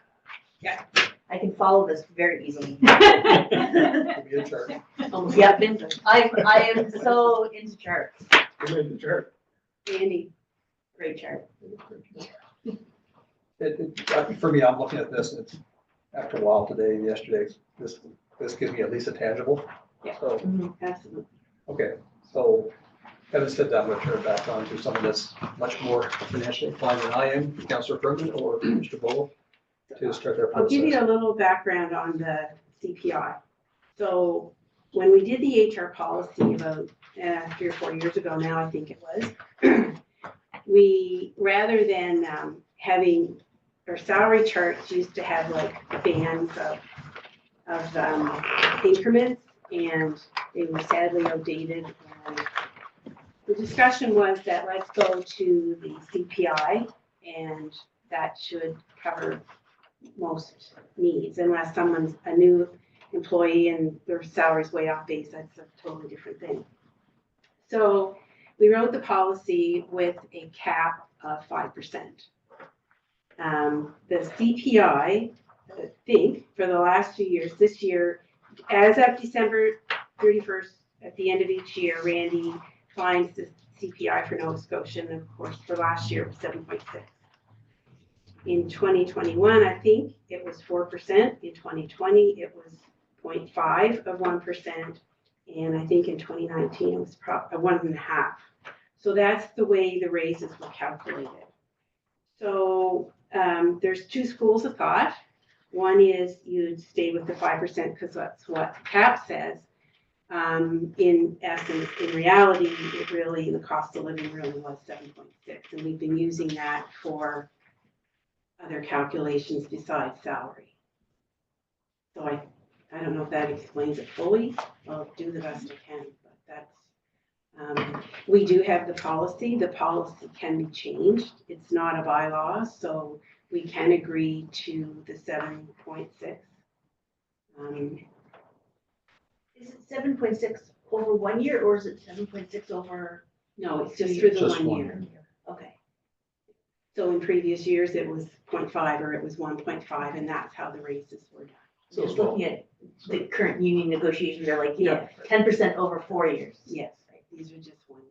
And up to previous year to this year, it was certainly underneath that amount of 5%. Single policy was no issues. Correct. Okay. Nobody ever dreamed we would be. Yeah. 7.6. So the numbers that you were given, just when you were saying the previous year it was like 0.5, that's the salary increase previous year, or was that the cost of living increase the previous The year? CPI would have Okay. been, so that's what the raises would have Okay. been. And yeah, And then some of the ones you talk about, like if it's 10% over 4 years, it usually doesn't factor in the CPI. So it may be 2, but it depends on the different union and the Yeah, I different, know. different thing. Well So up to date on union negotiations right Yeah. now. let's say you were, didn't it? Previously. Okay, so with that, we're gonna take this, we're gonna look at it coming down from a yay Well, and a, the first two. I'm gonna make a suggestion and you can agree or not agree, I guess. One would be that we discuss the 7.5. Let's do the flow chart. And I don't know if we actually need a motion, or if we can agree around the table that with the majority, if it's 7.6 or not. And then that will lead us into whichever side of the, and through some discussion, I think we could actually just get to one motion. Can we do like a thumbs up and thumbs down without it? So it's not, Well, however you I don't- guys want to do it. That's how I think it started off, as Yeah, almost it's a like, discussion- almost like a vote. A discussion For step ish, one, yeah. and majority kind of rules, and you go from there. Open it up. You ready to start? Yeah. I still feel 7.6% is quite high, especially watching the climate of, and kind of doing a scan of other municipal units' budgets. I think the highest I have seen with budgets that have passed with other municipal units is 5%. I guess that's where I'm leaning, is the 5%. Just go around, I guess, the counselor, if it wants to pass, that's fine also. I agree. I think 7.6 is too high. I feel the 7.6 is okay. Counselor Ramsey. 7.6, Counselor Lutz. oh, I don't know, cause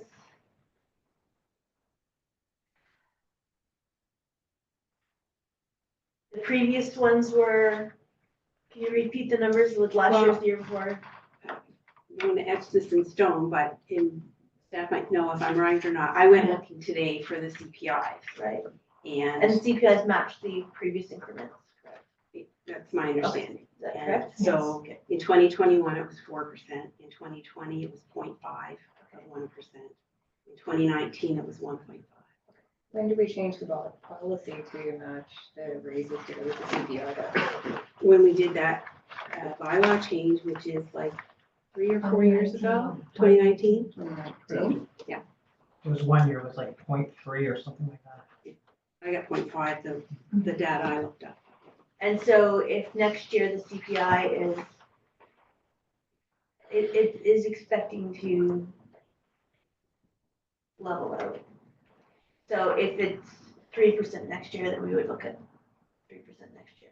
That's correct. And in the meantime, the HR policy can be reviewed and made and have a change to have a cap, maybe have a minimum and a maximum. So instead of the 0.5, like a suggestion has been made by staff that you maybe rewrite that policy to say anywhere from 2 to 5%. That way, the years of the 0.5s, you get something. Sure. I'm just kind of, in my, I'll just so you know where I'm going with my mind is I'm trying to add up the previous, I'm looking at like what the current negotiations are with amongst the Sure. other unions, and typically it's about 10% over 4 years.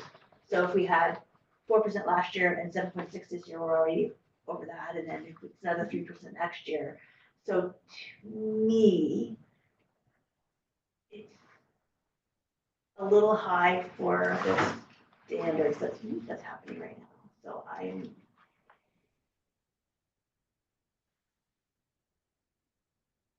If you go backwards, I went backwards a year. then you're less than 10%. Like if you go back, No, if you go backwards, like I'm just saying, if you no, go, last year's 4%, this year's 7%. I know, but if you go like 3 years previous or project for 3 years, so like it was way less 3 years ago. Right, and 3 years ago, Counselor, we got, sorry. Yep. Counselor Osborne. I'm just wondering, is this a staff discussion or is this a council discussion? Council discussion. Georgia. and previous to that, if I had thought about previous negotiations, the standard was about 5% up for 4 years. So right now, it's a little high in the current. So I'm gonna say no. Well, I'm of two minds here. I think 7.6% is high. However, that's the precedent's been set. That's what we've been doing all along, whether it was 0.5 or 3 or whatever it was. Whatever the CPI was, that's what we followed. So I think that in fairness, that we should follow it again this year. As I say, I think it's high. But for the reason that we've been doing it and the policy needs to be changed, then I think that's what we should follow. And I'm going to ask a question from my previous life, so I can answer this. If we do not extend beyond the 5, basically in essence, the staff are taking a decrease in their wages, take home.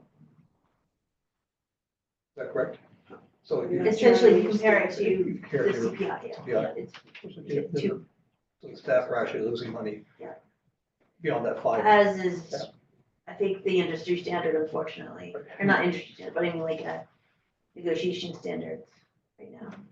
And if we look at changing the policy to it being like a 2 to 5 at CPI is a 0.5 again, then they gain, which I'm in total agreement with this changing the policy to that range. I think that's probably better than getting a 0.3. That's good going forward, but right now we have in front of us, we have this, we have to make a decision. And I'm based still on- at 5%. I'm for giving and I have two mindsets here, in my previous life or not. It's high, no question about it. It's gonna be that high next year, well, maybe we can adapt our policy, but asking staff to take a decrease, when we're trying to look at retention. To me, always a balance of the 2.7 or 2.6, so I'm in favor for this year only. So around the table, gauge it was, and I'm not trying to put people on the spot, just trying to get this balanced out. No, yes, yes, yes, no. Begrudgingly, yes. Yeah, I think we're. I think I'm like, Yeah.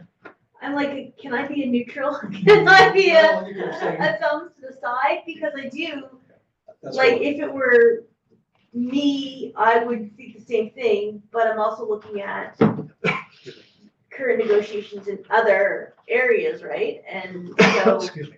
looking at the standard versus what we've been doing. So you make a great point. This is what we've been doing all along. So I'm like, whatever. You can abstain, which would be, I'm Well, not if gonna, it's, yeah. well, Then that's a tie vote and a yeah, tie. so so. then we're stuck.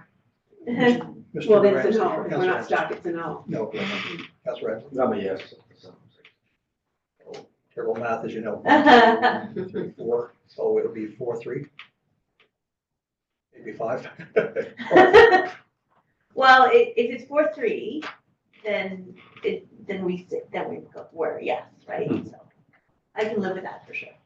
And it is difficult, so with that going forward, then, back to you, Councilor Ramsey.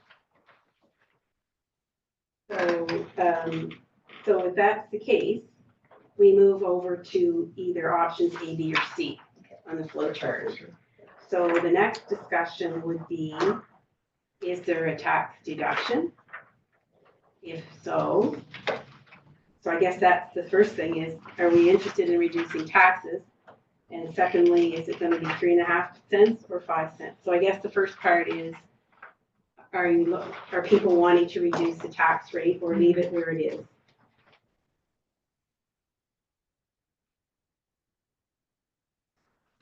I'll start with Councilor Ramsey this time. I'd like to reduce it by 3.5. I'm saying reduce by 3.5. What do you mean? I've talked to a lot of people about, and I've asked them about the taxes and whatnot. And I asked them two pertinent questions, and one was, do you want a tax rate reduction? Everybody said yes, absolutely. And the next question was, do you want a tax rate reduction if it means cuts to services and programs that would impact on recreation and public works? And 100% said no. So I would have to say no to the reduction, given what I've learned from residents.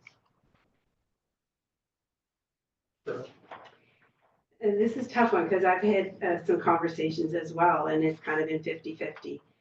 Some want taxes reduced, and some not at the expense of services. I'm gonna, for now, I'm gonna say no to a reduction. Councilor Roger. Yeah. I don't know which one. No, just yes or no for now. Oh, okay, then yes. Absolutely. Most definitely, yes. I'm saying. So, that's- You got 1, 2, 3, you're 3 and 3 again, no? Susie, were you? Yeah, I'm all in for this one, yeah. All in for But what? like, yes, the 3 point, the. For a reduction. For a reduction.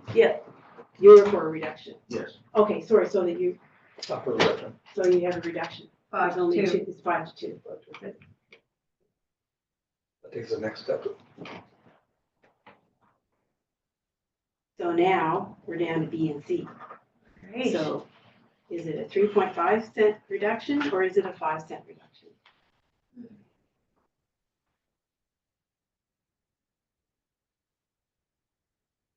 You're asking. Let's start over here. I say 5. Councilor. That's okay. I say 5 cent reduction, and I say it's to offset that 7.6%. I didn't see a lot, I worked on this for about way too long. And it wasn't until Councilor Creelman came in earlier today that actually shed some light on some of the numbers for me. But I didn't see as much of a reduction in services as maybe what others have, and if there is, please enlighten me, but I certainly don't like seeing smaller student programs, but, and I had already asked about the engineering cost at the last meeting.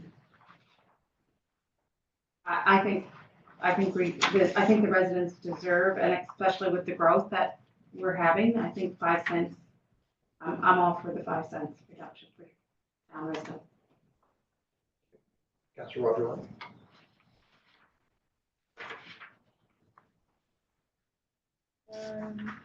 Yeah, I have to say 5 as well. To what Councillor Osborne said, to offset the 7.6. I think we have to. Councilor Bergman. 3.5. Deputy Mayor. 3.5. 3.5. Yeah, 3.5 also. So 5 to 2. Is that correct? Mhm. Okay. So with that.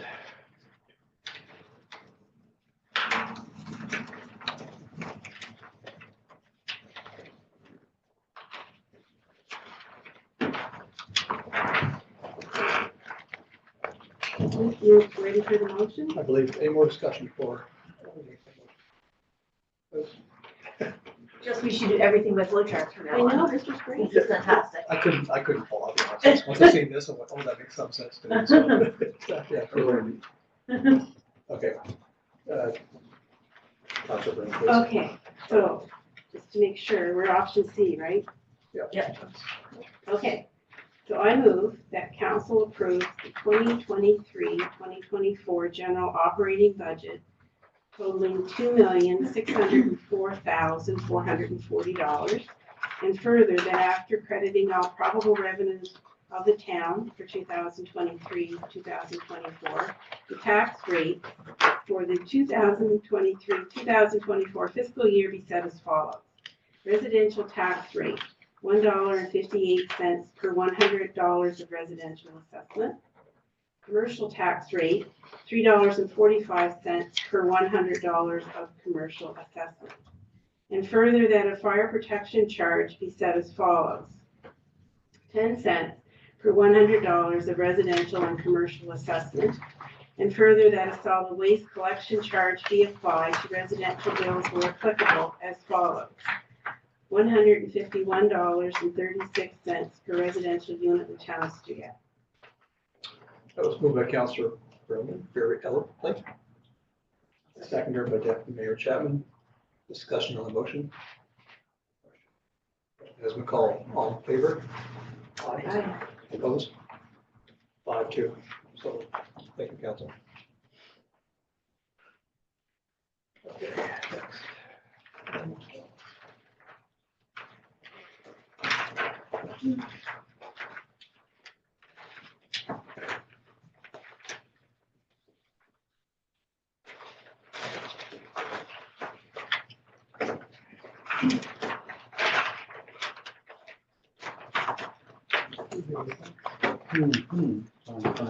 Unless you figure I did. And then 99 pages. I'm lost.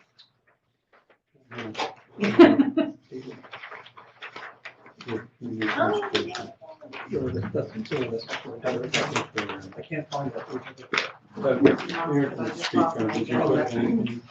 Sorry, yes, we're gonna move to 90, I just couldn't find any paperwork to it, so. Okay. Or did you want me to? It's just a verbal report. Okay, I just been that's why I couldn't asked find to it. speak. So Dale and I and George have been in a few meetings with, community transit and discussions with the province for Nova Scotia trip funding application opportunities.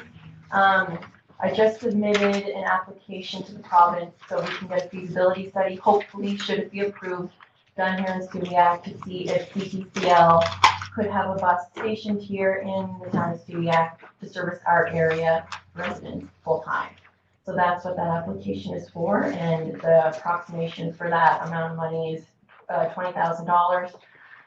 So I applied for 5,000 coming from us and 15 to receive from the province for that. We might have to reconfigure the budget for that now, but that's okay. That's submitted, so hopefully we'll hear back by the end of May for feasibility study on that. You say possibly people. Like community transit bus, so CTCL, they have about an 18-seater bus. It's an accessible bus as well, and their license covers our area, so they would be here under their license servicing our residents. Eric, could you just maybe give a little bit more of the reason for that, like? in terms of Well, plans and yeah, so location? Foodland's moving to a new location, our ATM moved up, and now we have a lot of newcomers here in town that maybe don't have means of transportation, the cost of transportation, there's a lot of barriers to get to the other side of the highway too. Safety is one, as well we're doing all the traffic studies and whatnot with CDCL, so we're hoping we're making a progressive step forward and trying to solve some of those issues with that. And it also can, usually if you get a 2-year program, you get a lot. So if you look at an accessible vehicle, so now in addition to doing shopping, we could be doing trips to, say, Muscatog or Truro for x-rays or blood work or a whole host of things. So it would be used hopefully on a regular daily basis, Monday to Friday. And so, I think it's a real big solution that we could do. I actually did manage the thing in Andy Canoe, so I know this part really well. So if you had 2 years and just say it wasn't being used, then, the 2-year program would cease and the vehicle would go to another place. So, you know, I think it goes to a lot, but I think the town's certainly ready, and I think it's a really good solution in addition to, it's a big solution there, but we would be able to use it for a whole host of things, and hopefully the community would get behind it to help out in other areas for financial support. But it really worked well in any condition, and it worked as it's growing.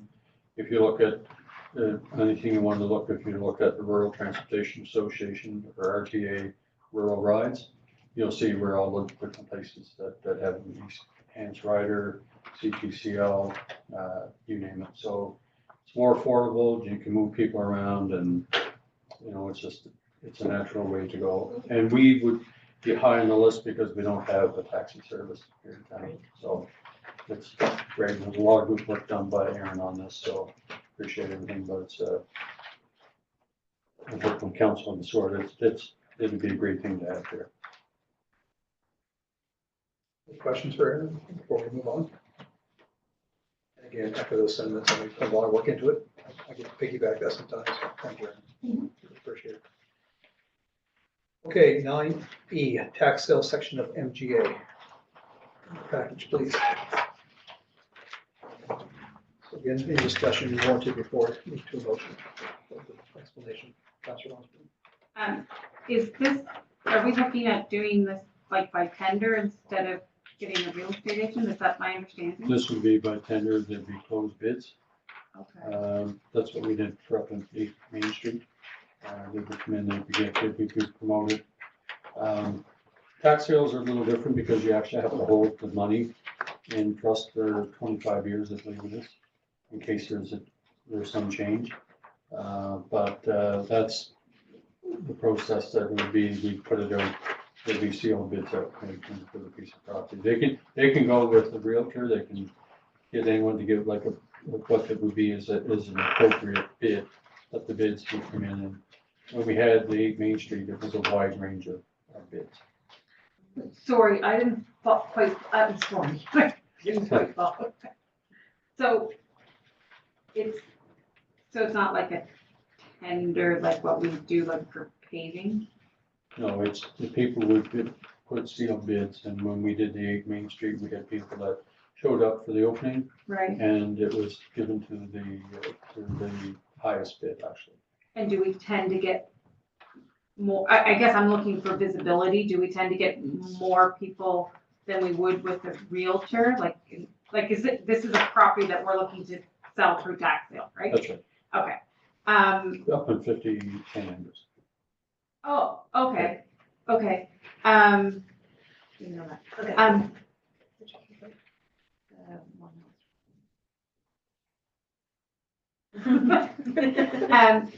Okay. So here's my rationale, and probably Councilor Ramsey can probably weigh in on this. The pricing of lots are going up. So I'm looking at, we don't, hold on, no, now I'm thinking out loud. So we don't act, we only get what's owing to us, correct? We have a lien on it, so we, with any luck, could recover the demolition cost. Right, okay. Probably not, but if there was a bid, say, for argument's sake of, I'm gonna go down a limb, say it's $100,000. And our cost for all involved with everything was $30,000. Right. We take that $30,000 and then that the 70 goes, yeah. So, but I would think based upon the size of it and what we're probably into it, we're not going to recover everything, but it will recover enough to make that close. But we will have to, if we did get $20,000, we have to basically hold that in a separate account for 25 years. Over what's owed to us, you mean? Or just bank there in case someone had come in, they always had the right to come in and make a change. No one ever does, but it's just the legislative things on tax sale. Okay. But for this year, it would be, it's not our property. Right. Okay. Is that after what we owe them? Like, do we get what we owe first before we hold or do we have to hold the full amount for 25 years? We have to hold the whole 25 years. We account. So we're not for- gonna recoup our costs until 25 years? Exactly. We have the first lien. We have the first one, yeah.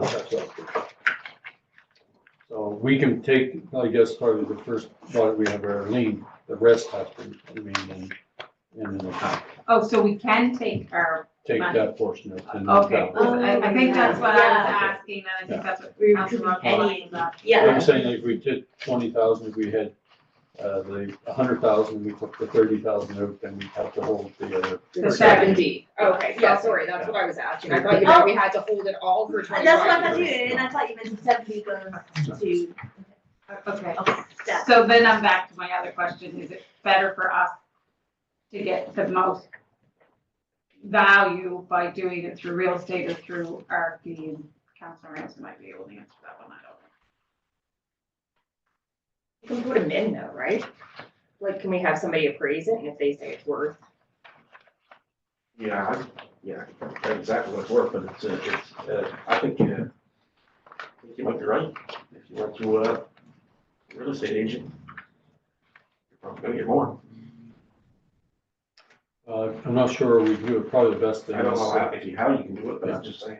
I know Randy had gone through all that stuff in tax sales, so we may be bound like that, but she'll be here for the next meeting, so probably best just to, good discussion, we just advance it to the next meeting. And The Randy council can just speak on defer that. to. Yeah, that's how I would think.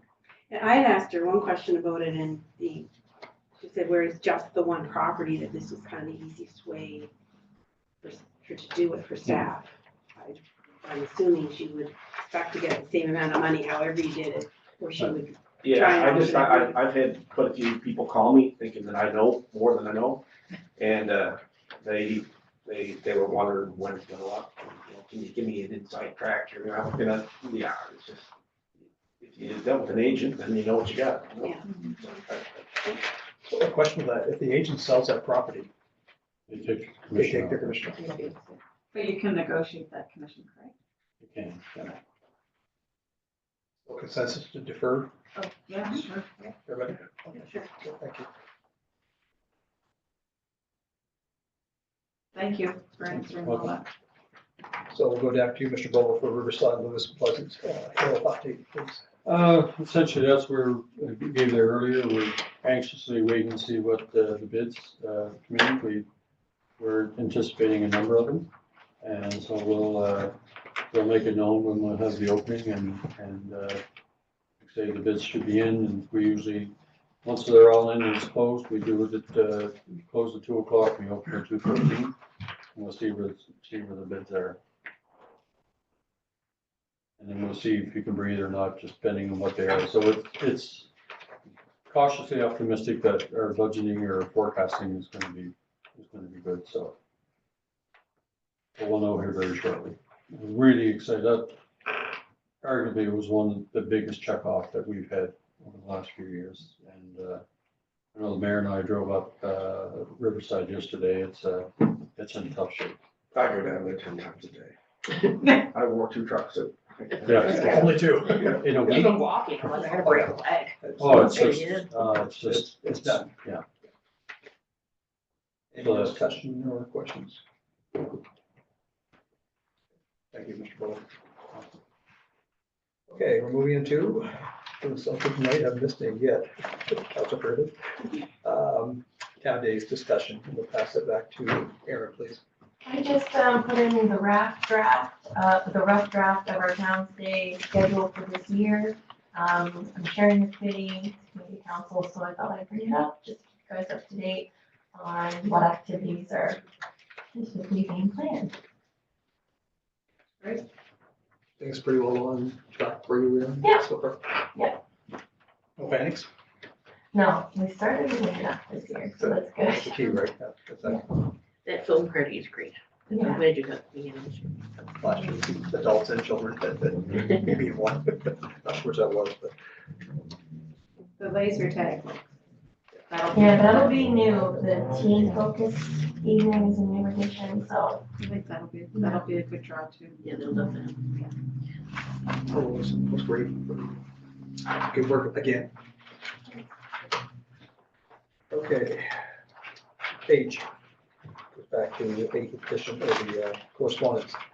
Application of funds for sustainable service growth funds. I'll go back to you, Mr. Bella, for that, please. What we would be suggesting is that we had the plans on the Riverside project that we were going to do the concrete sidewalk.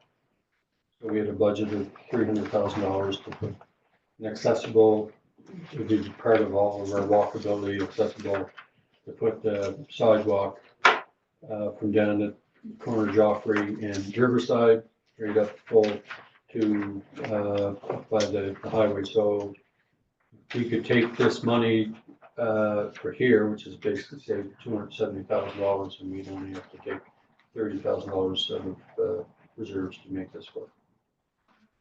So it was the biggest surprise that I've had when I opened up the email, and here it was, and it was just like immediately went to Randy and then to Aaron, and then it's like, did you apply for this?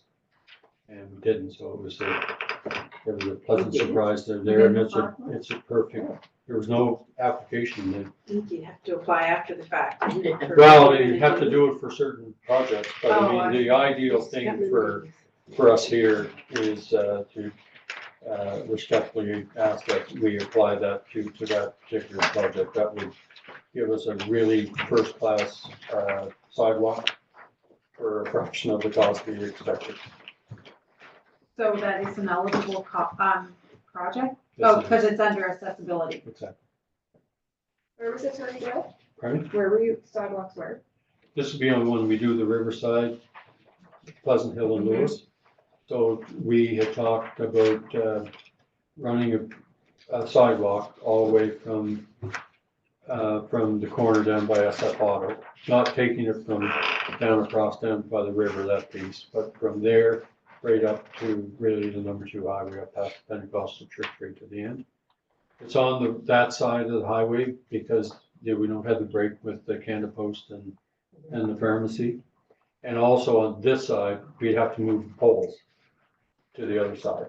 So Jeff has been a great resource on where we would put that in.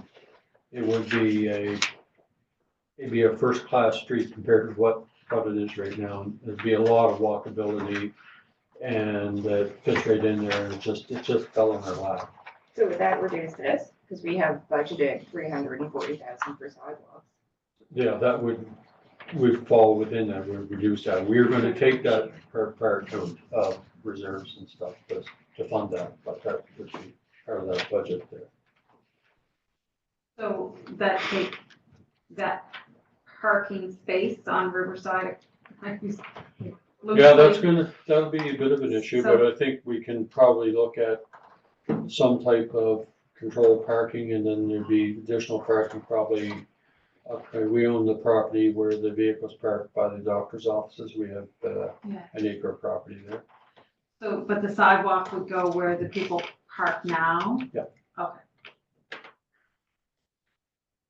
There was people like I remember Anna when she was there. People get other cars and they throw their garbage there. It's not really a parking lot. So. Yeah, we had talked about it, remember one other time about making it parallel parking instead of the, whatever this is. Bear with me a minute, folks. Please. Yeah, I got that. I cannot find the motion here. Not finding anything down here. There's so much. Yeah, but that's the right thing? Okay. Are we good to go forward with that motion, Councilman? Having said that, can we have a motion for number 9H? I so move the council approves the application of the funds from Sustainable Services Growth Fund to the Riverside Sidewalk Capital Project as presented. Move Deputy Mayor Chapman, the seconder, please. Second to Councilor Osborne. Discussion on the motion, please. Question has been called. All in favor? Aye. Opposed? So moved. Thank you, Council. Okay. Now we're moving into, and we have some paperwork from us. Just want to pause for a second. Aaron, There's a report from Ben in here. I didn't touch. It's just within my part of? report, yeah. I missed that. Thank you.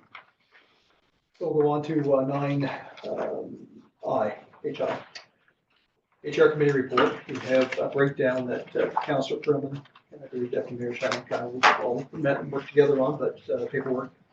And you have three options in terms of discussion before we look at a motion. Am I saying that correctly, councillors? And the reasoning for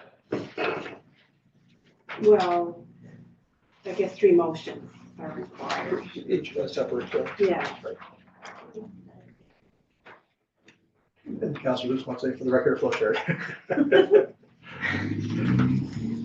So I'll open the floor up to Councillor Truman. We met as we had, I just gave a little bit of history of how the HR committee evolved. And that we certainly were willing to continue on with the departure of our CAO. And so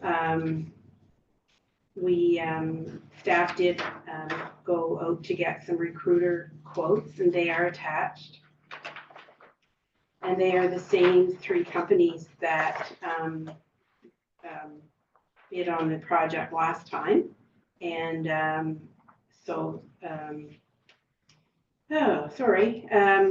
it would be our recommendation from the committee that we certainly, first of all, that we start the process to recruit a new CAO. And secondly, that the HR committee is willing to lead the way on the project. And thirdly, that it would be our recommendation that we hire Patrick Hartling of SPL Human Capital Resources, who we worked with the last time. And so he has some pre-existing knowledge before he would come in, and he was also the lowest bid as well. Questions I can answer, or the rest of the committee can answer?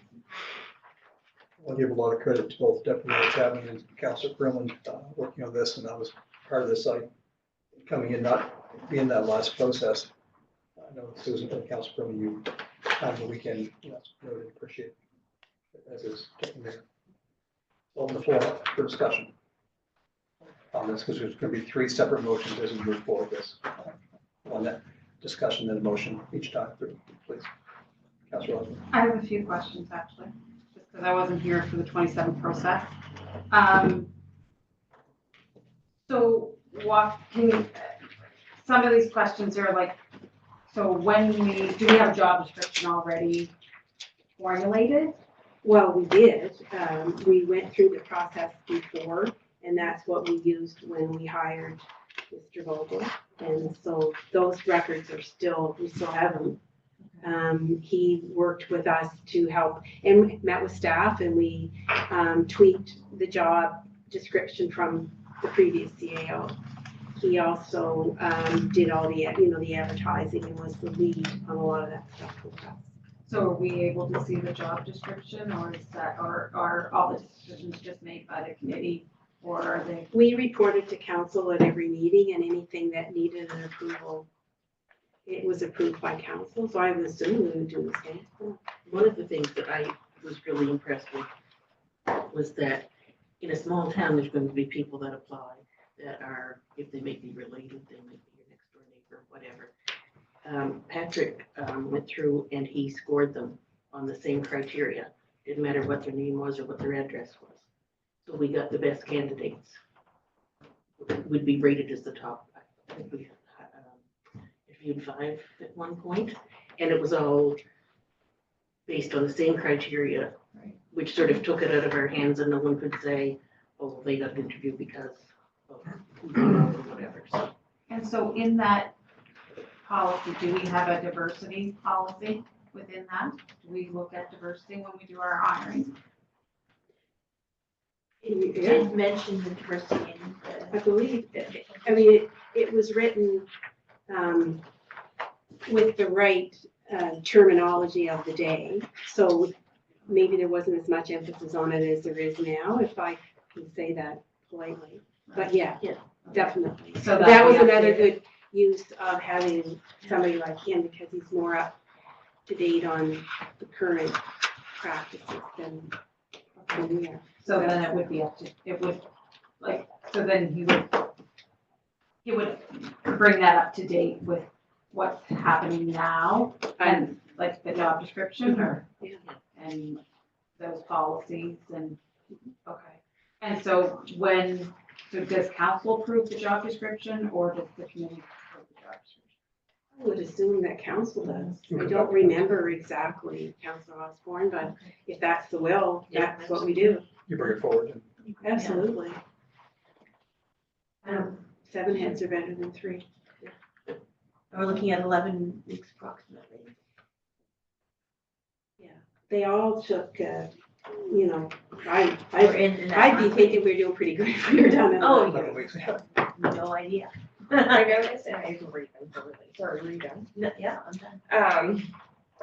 One of the ones that I didn't read them all so really, so I apologize, but one actually kind of guaranteed the hire, that if they left, didn't work out, then there would be another recruitment process at no cost with the town. Does So if- Mr. if- Healy Yes, offer that? if that's the one you're looking at, that is what happened actually, in real life. He came back and we did another meeting. Okay, Yeah. and I don't know if it was his, or I just happened to notice it on one of them, so I just wondered if that was a standard thing. That that actually really happened. in a life scenario. Yeah, And that was Patrick that did that? yeah. And you're comfortable, you like working with him in the past? And He was very engaged, and it was great. Very for him to engaged. meet with Yeah, the staff all got to We meet we him. would have presented, with the bridge, with the Pedro, we wanted to see. Yeah, I we took wanted him to see the over water just, treatment plant. yeah, yeah. You know, he was, Yeah. wanted to know all about the town. He's really engaged. Oh, yeah. and does he meet with staff to see, or council to see what we're looking for too? I think he came to Yeah. council. Yeah. I remember meeting him. Yeah. Okay. Yeah. With the growing and, you know. Okay. Well, and that's the thing, we gotta take another look at how we do, you know, for all this growth, we've gotta prepare for it. Okay. I'm almost papered up tonight. So with that, we have 3 separate motions.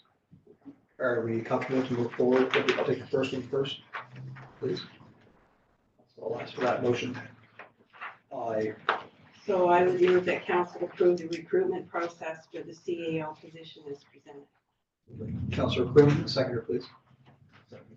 Councillor Ramsey, discussion on the motion. Question. Question has been called. All in favor? Aye. Opposed? So moved. Second motion, please. I would move that council approve the HR committee to lead the recruitment process for the position of CAO as presented. Moved by Councillor Quinlan, seconder, please. Second. Second by Councillor Fuchs. Discussion on the motion. Question. Question called. All in favor? Approved. Contrary minded. So moved. Thank you. I know. After a while, right? Like plaster from Councillor Lutz. Third motion, please. And I would move the council approve the hiring of SPL Human Capital Resources as recruiter for the CAO position of the town of Steeac in the amount of $14,900 plus HST as presented. Moved by Councillor Quinlan, seconder, please. I'll second. Second by Councillor Osborne, discussion on the motion. Question. Question has been called. All in favor? Opposed? So moved. Thank you, council.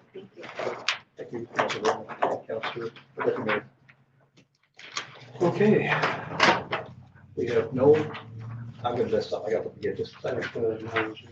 Jay, I see, I looked over and I didn't get the glance.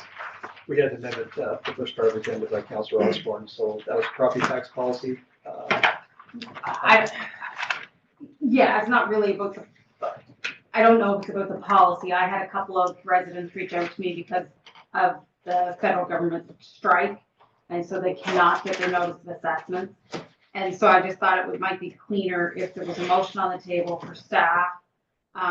If we either extend or forego having the notice of assessment for this tax exemption if they have their, their paper copy that or something showing that they've submitted their income tax, and that they qualify from that.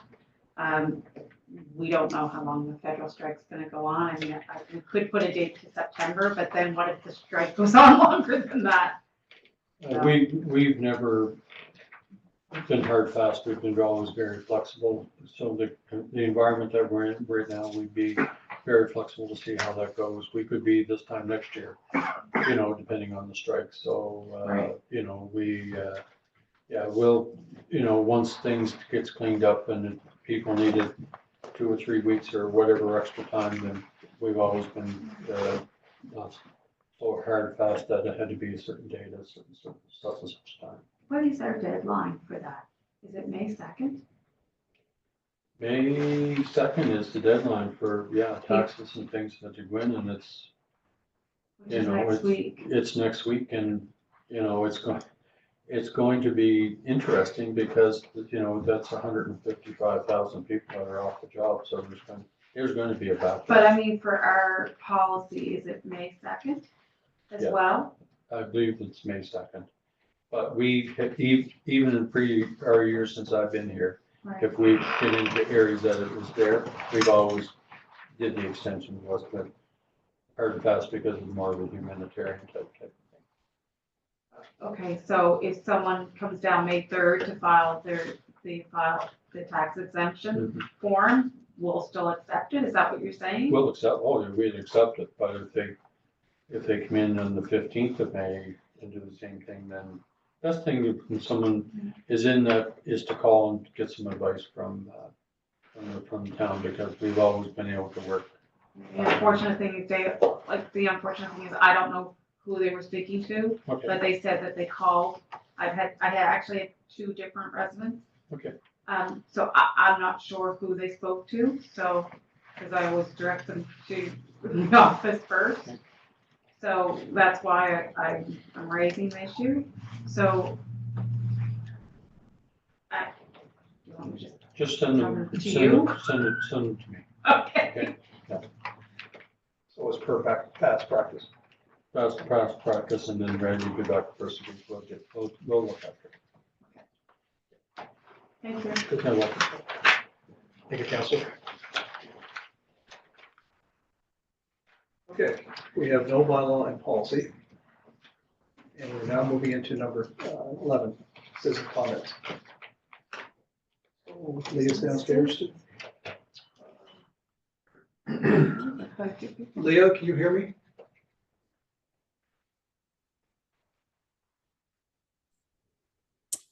I'll actually, Yeah, I give don't, her a hand on that because. you guys hear me? Number 14, Right. I'll have to deal with it. Okay, awesome, thank you. Can you guys hear me at all? Hello? I'm gonna do a body break. We can take a 2-minute pause. That's enough the time. Maybe 3. Let's take a 5-minute break at 9:15. Wash them up here. Downstairs, upstairs, Mr. Ramsey, Councilor Ramsey. I knew the answer to that. It's a long one. And it's quite luxurious down there as well. Yeah. You won't stay Where's long. that light? Where's the string again? Yeah. Unmute. But it won't, yeah. Yeah. If things are selling against that. It's not on mute and you guys can't hear me. No, there's nobody on. I don't see it showing anything, but it's not showing that you guys can hear me. I'm gonna jog up to KFC and get a chicken sandwich after we're done here. That'll be my.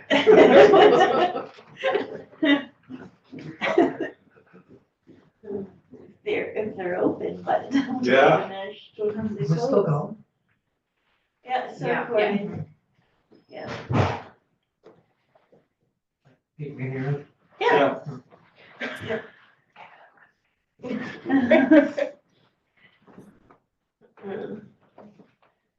8-5. Any score yet? We've got one 111. This is being covered now. The lightning is one and the maple leaves are one. Oh. Yeah. Yeah.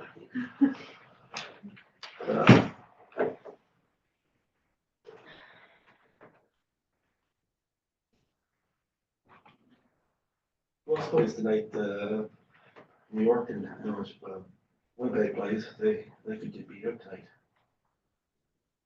What? Really? Yeah. Heard that. Jeff and Aaron are Leafs fans, are they? Yeah. I don't even watch hockey anymore.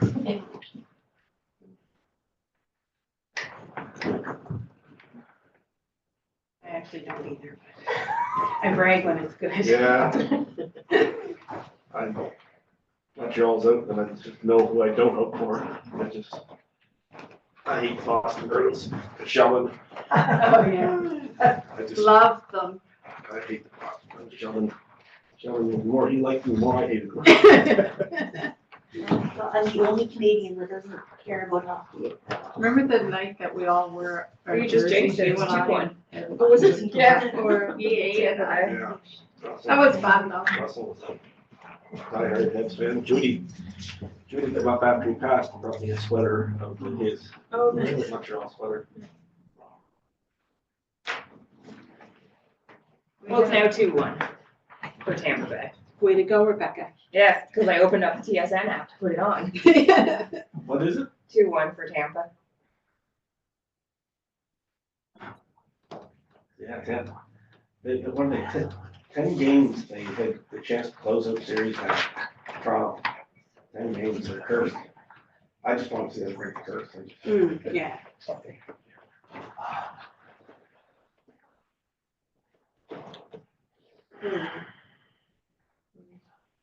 Dale down there? Oh, yeah. Everybody okay to reconvene? Let's start going there. Take your seat. 9:19, reconvene. Mr. Bogle, are you ready on your end, please? But they can't. Can you guys hear me? They can't hear me. Let me go in here. Can you hear us, Mr. Bogle or Leah? There he is. Oh, it's Krista. Can you hear me? It's Krista.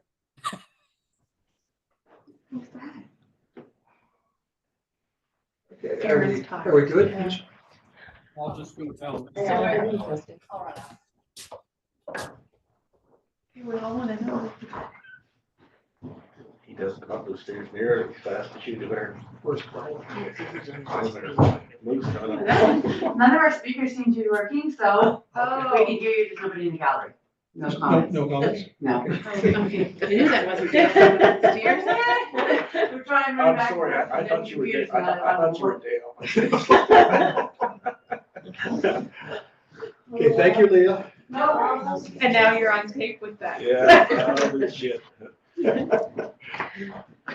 Now we're back in session. Okay. Okay, so there's no citizen comments. I'm going to move into my report. Bit lengthy, but thank you, Seth. Good job. Okay, it's been a while. So March 24th, I met with Mr. Bogle and a prospective developer in the town. March 27th, my weekly briefing with Mr. Bogle. 28th, the committee building workshop with Jason Hahn, municipal advisor with council. 29th, I attended the AGM for Truro and Colchester Chamber of Commerce in Truro. 23rd, I received a verbal resignation from Mr. Bogle. I emailed council to inform them of Mr. Bogle's decision. April 3rd, I emailed and then spoke to Jason Hahn, municipal advisor, in regards to pending resignation of Mr. Bogle. Requested relevant information in regards to council approving an interim CEO and some direction on that process. April 3rd in the afternoon, I met with our solicitor, Charles Thompson, in Truro. April 4th, I met Mr. Bogle. Part of that meeting was in terms of his resignation. Forward to April 19th, I chaired the Planning Advisory Committee meeting. April 21st, I met with Mr. Bogle, the SPCA, and two residents concerning ongoing issues in town of Stewiacke with animal dog control. April 21st, HR meeting. April 22nd, I signed a letter from the mayor's office to address information being circulated in regards to employee salary. April 24th, I attended and presented at the Truro and Colchester Chamber of Commerce Mayor's and Chiefs Breakfast, and the experts of that presentation will be on STUIAC's website the next couple of days. 24th in the afternoon, I attended the Rotary Club of Truro flag raising with the two other mayors in the area, Mayor Bill Mills from Truro and Mayor Christine Blair from Colchester County as a invited guest. April 26th, attended an HR meeting here. April 27th, I met today with their solicitor, Charles Thompson in Truro. And I put it on my own Facebook and my mayor's page, but tonight I want to make sure we recognize Aaron and our Public Works Department. When I was away on trip, it was brought to my attention that there was a racial slur painted on town property at the baseball fields. And from my understanding, that was acted upon very quickly, early morning by Aaron in Public Works. I've stated before, and I'm going to state again, how much we are against racism in this town. It's not acceptable anywhere on this planet, and it's not acceptable in the town of Stewiacke. So thank you to Aaron and whoever the members were. I didn't get their names that acted to take that blemish. And finally, I want to take a moment to recognize our CEO, Dale Bogle, who has tendered his resignation to pursue other challenges. Dale, thank you for the hard work and commitment to our town the past 4 years. It's noted and appreciated.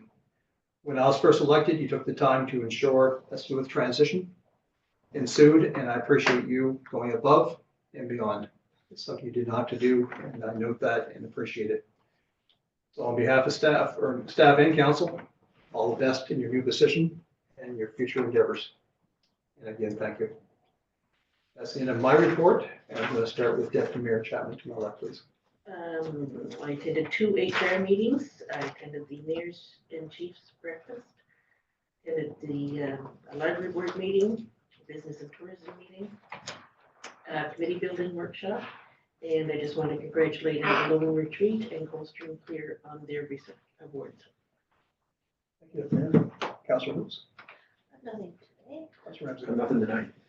Councilor Osborne. I also attended the Mayor's and Chiefs Breakfast. I have met with about a couple of residents regarding the concerns that I raised earlier tonight, and I met with a couple of residents regarding potential subdivision across from the property. Other than that, nothing. Happy to have you back from your vacation. I hope you're well rested. I loved it, but it sounds like we're going to need it. That's Roger, man. Councilor Cronin. In addition to, I guess, my regular committees, I also attended the Chamber's AGM and also the Mayor and Chief's Breakfast. And been working with Aaron on the United Way Day of Caring, June 2nd. If you want to put that on your calendar, I'll have some more information probably in our meeting. That's all I have. Thank you, Councilor Cronin. You said May 2nd? June 2nd. Thank you.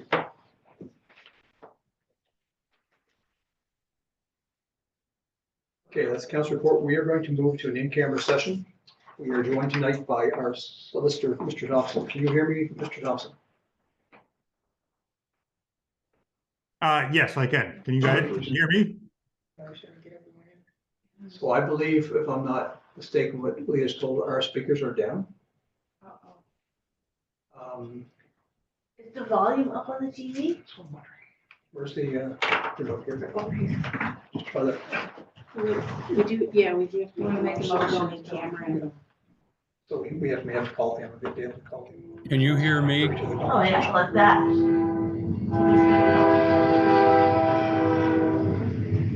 Can you hear us now, Mr. Vogel? I can hear you. Can you hear me? Yeah. We turn the volume up.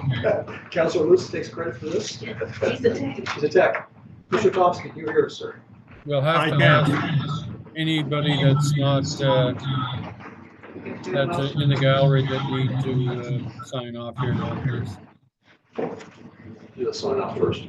In the meantime, we can do the motion to go into camera. Yes. I'll make that motion that we move to in camera at 9:26. 9:26. The second, please. I'll second.